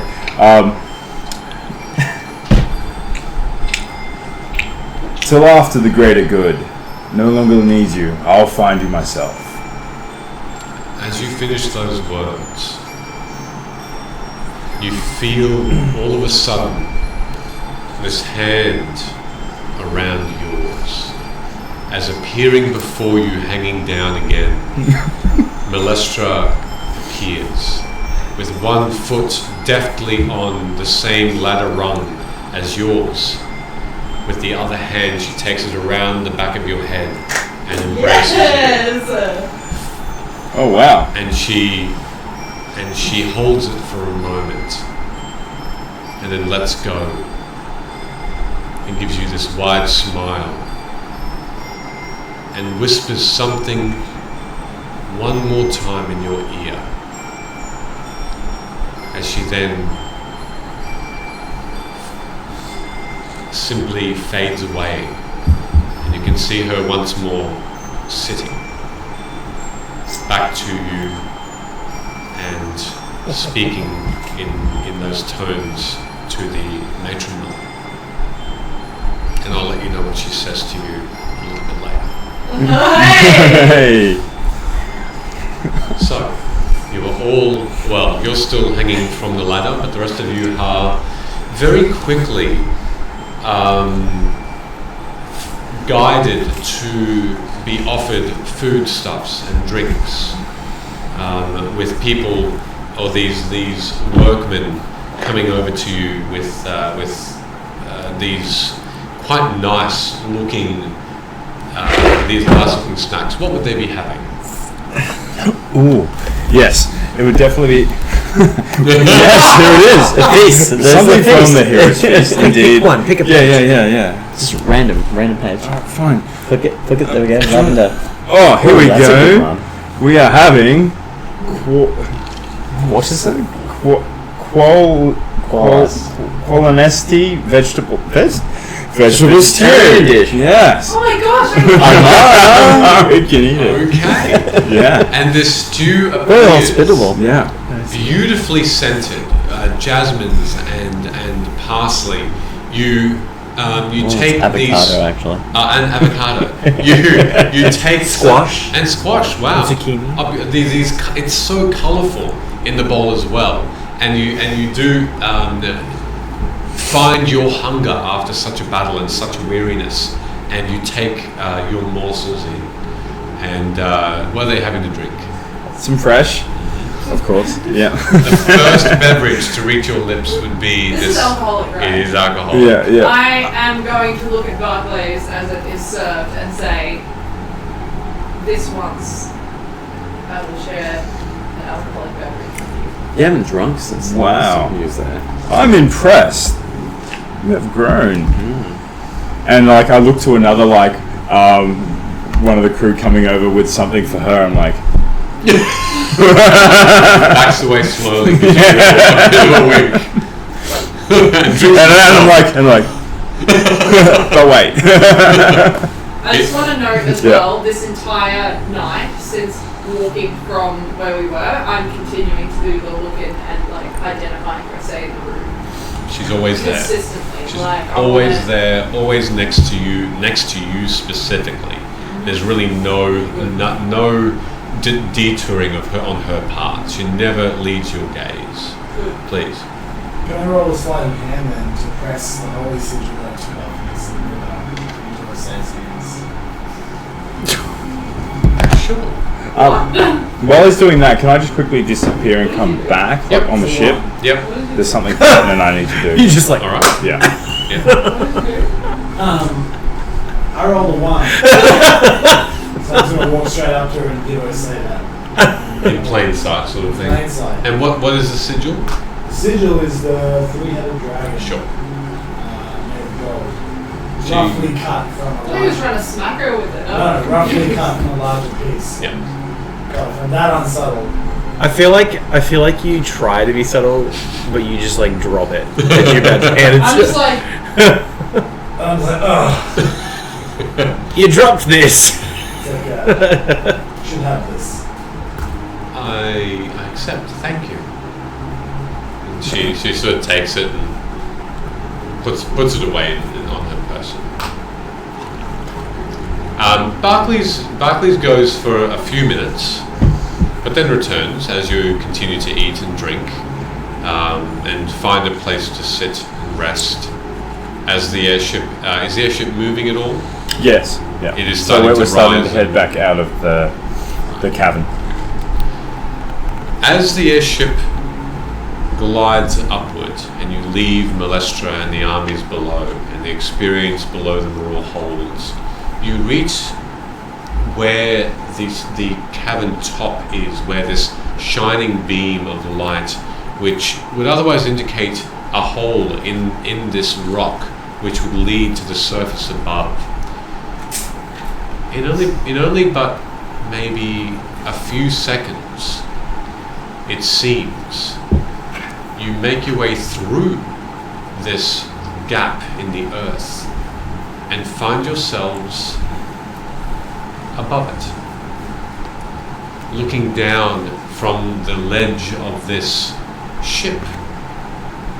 You no longer see rock, darkness, despair, but you see green, you see trees, you see snow. A beautiful scenery is below you as the airship continues to rise up. You see in the very far distance these beautiful mountain peaks, this amazing looking river, and an enormous lake in between the mountain ranges that seem beautiful and cold at the same time. These mountaintops rise higher and higher, as though the airship would never reach them. And then into the west, you notice lush greenery and a desert to the south that make up this eastern portion of Corvair. It is coming to evening as you are quite tired and filled with beautiful foods. And as these sailors or shipmen make their way around the ship, making sure that masts and the rotation of this airship is heading in the right direction, where are you heading? Well, we're heading to what is your Palace Tower. Palace Tower? Pilot. We're heading in the direction of Palace Tower. That's the west. order that I gave. Yes, into the Perfect. west. Perfect. So I've come back Yep. to the deck, You have. and with me I've got some instruments, looking to regale you all. And before I take position, where are you? Great question. Last time we were on an airship, we were traveling through, you were wanting to use the wheel. I was also up there as well. I would be up the top near where the helm is of the airship. You would be. Yeah, that's where I I would assume went but are we all still kind of somewhat together, or all spread out? I would have went to the helm. Yeah. Me personally. Okay. Well, I'm going to position myself so that hopefully you can all hear me. But before I do, I go to you and I put down in front of you a gift. I'm like, this is Penelope. Do me proud, my friend. Redeem Penelope? yourself.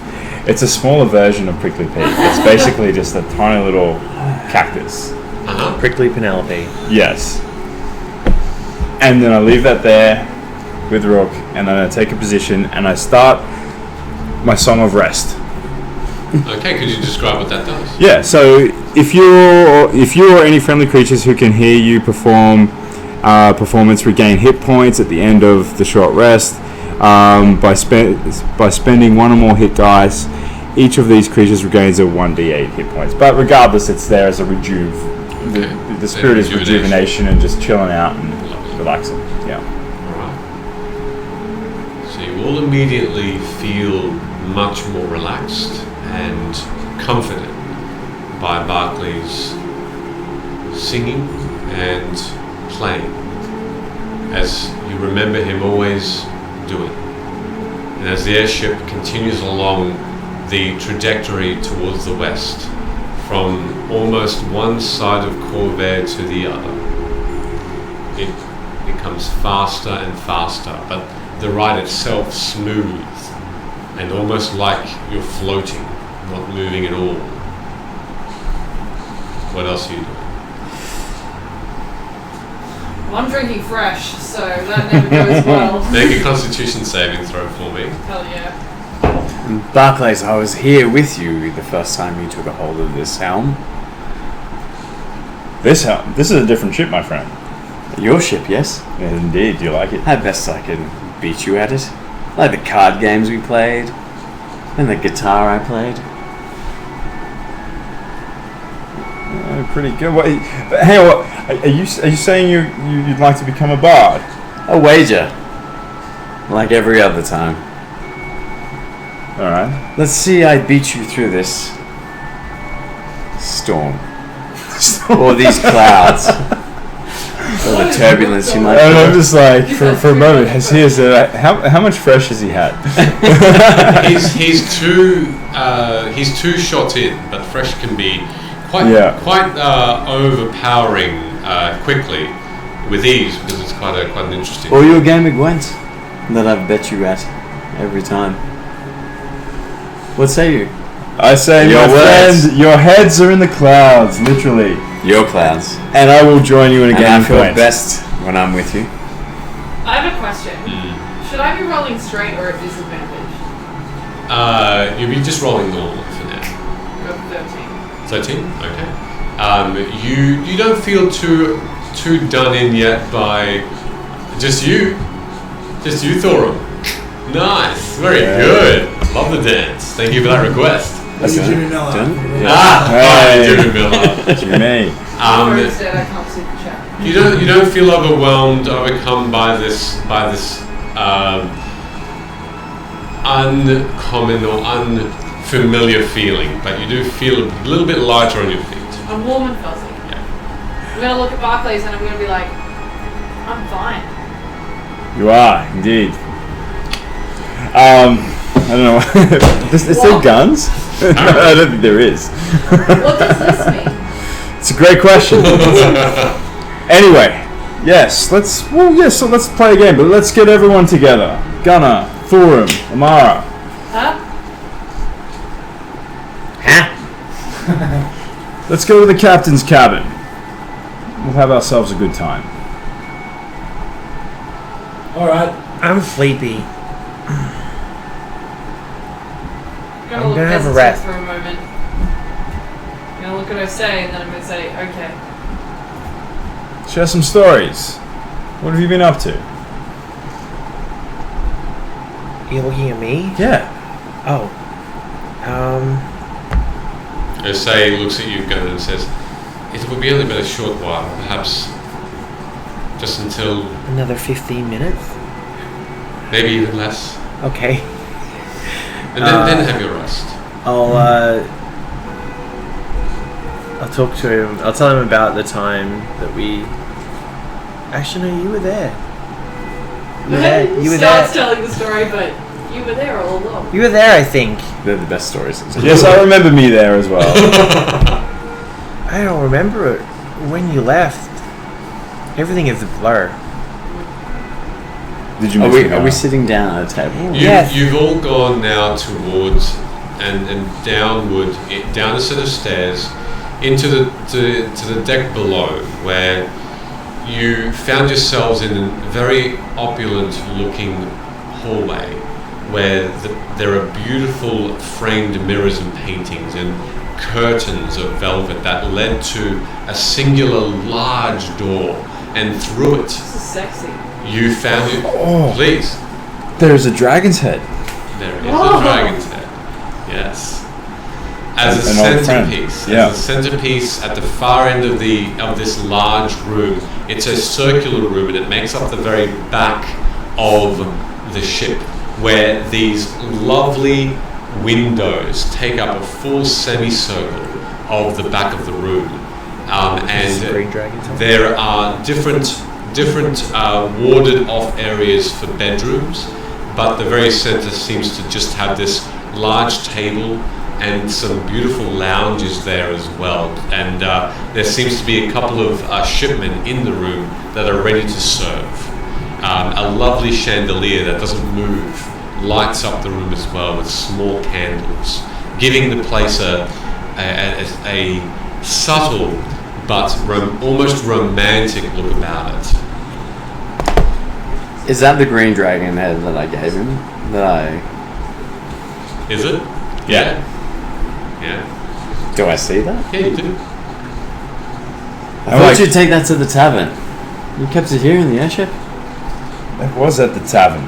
The tavern is not complete. I stare up at it with a bit of a gleam. And I look at it, and I look at... Is anybody else in the room? Everyone is now It's like, entered in. yeah, everyone. It's like you're about to be waited on. Make yourselves at home. Amara. Gunnar. I'm over here. I'm over here. Thorum's over there. I made myself exceptionally at home. Yeah, good. You go straight to that like large lounge, and you just sit, and you're given another bit of fraction. You are very comfortable. Something fresh. Did you see it? I remember. I bet you do, Amara. What is that supposed to mean? The Dreaming Dark? Yeah, that was a 1 minute. Dench? Wait, are we talking about the same time? Didn't we end up there? That green thing out of the dragon. Yeah, but that was 2 different times. Same thing, yes? I mean, kinda. I wonder what Dench is doing now. Don't know. But He's probably dead. No, I assume he's beating someone in an alley and You really wanted to fight people. it's He's probably in the dead. byways? No, Someone would have killed him by now. the cogs. Yes. I'm surprised you put this here. Why? I'm proud though. It was you mounted it for me. In here? No, you mounted it to a mount, so I could put it somewhere. Yes, that's true, I did. But I never actually saw what the insignia was on the bottom. I kept it clean for you. What did you inscribe it with? Thorum's 5. Oh, we're actually just called the 5. Well, I'll get that fixed. Well, yeah, the 5. Okay. Makes sense. Good. it helps us deal with the competition a little better. Yeah. It also fair means, enough. like, if Thorum dies, we don't have his name tied to us forever. Yeah, so you don't want to be in memory of Thorum's 5. Yeah, that's right. We don't want to, like, pull ourselves after someone who's dead. No. Because that's not a good look. We don't look tough then. Let's drink fresh. I also have more fresh. I was But saying you, to our it- friend, what have you been up to? Good. All these days passing. Yes. I do need to tell you about my time and my tales of in the Citadel of Steel and Ice. Is this where you're taking us to? No. The airship. Rook, we're going to this town. Good to know.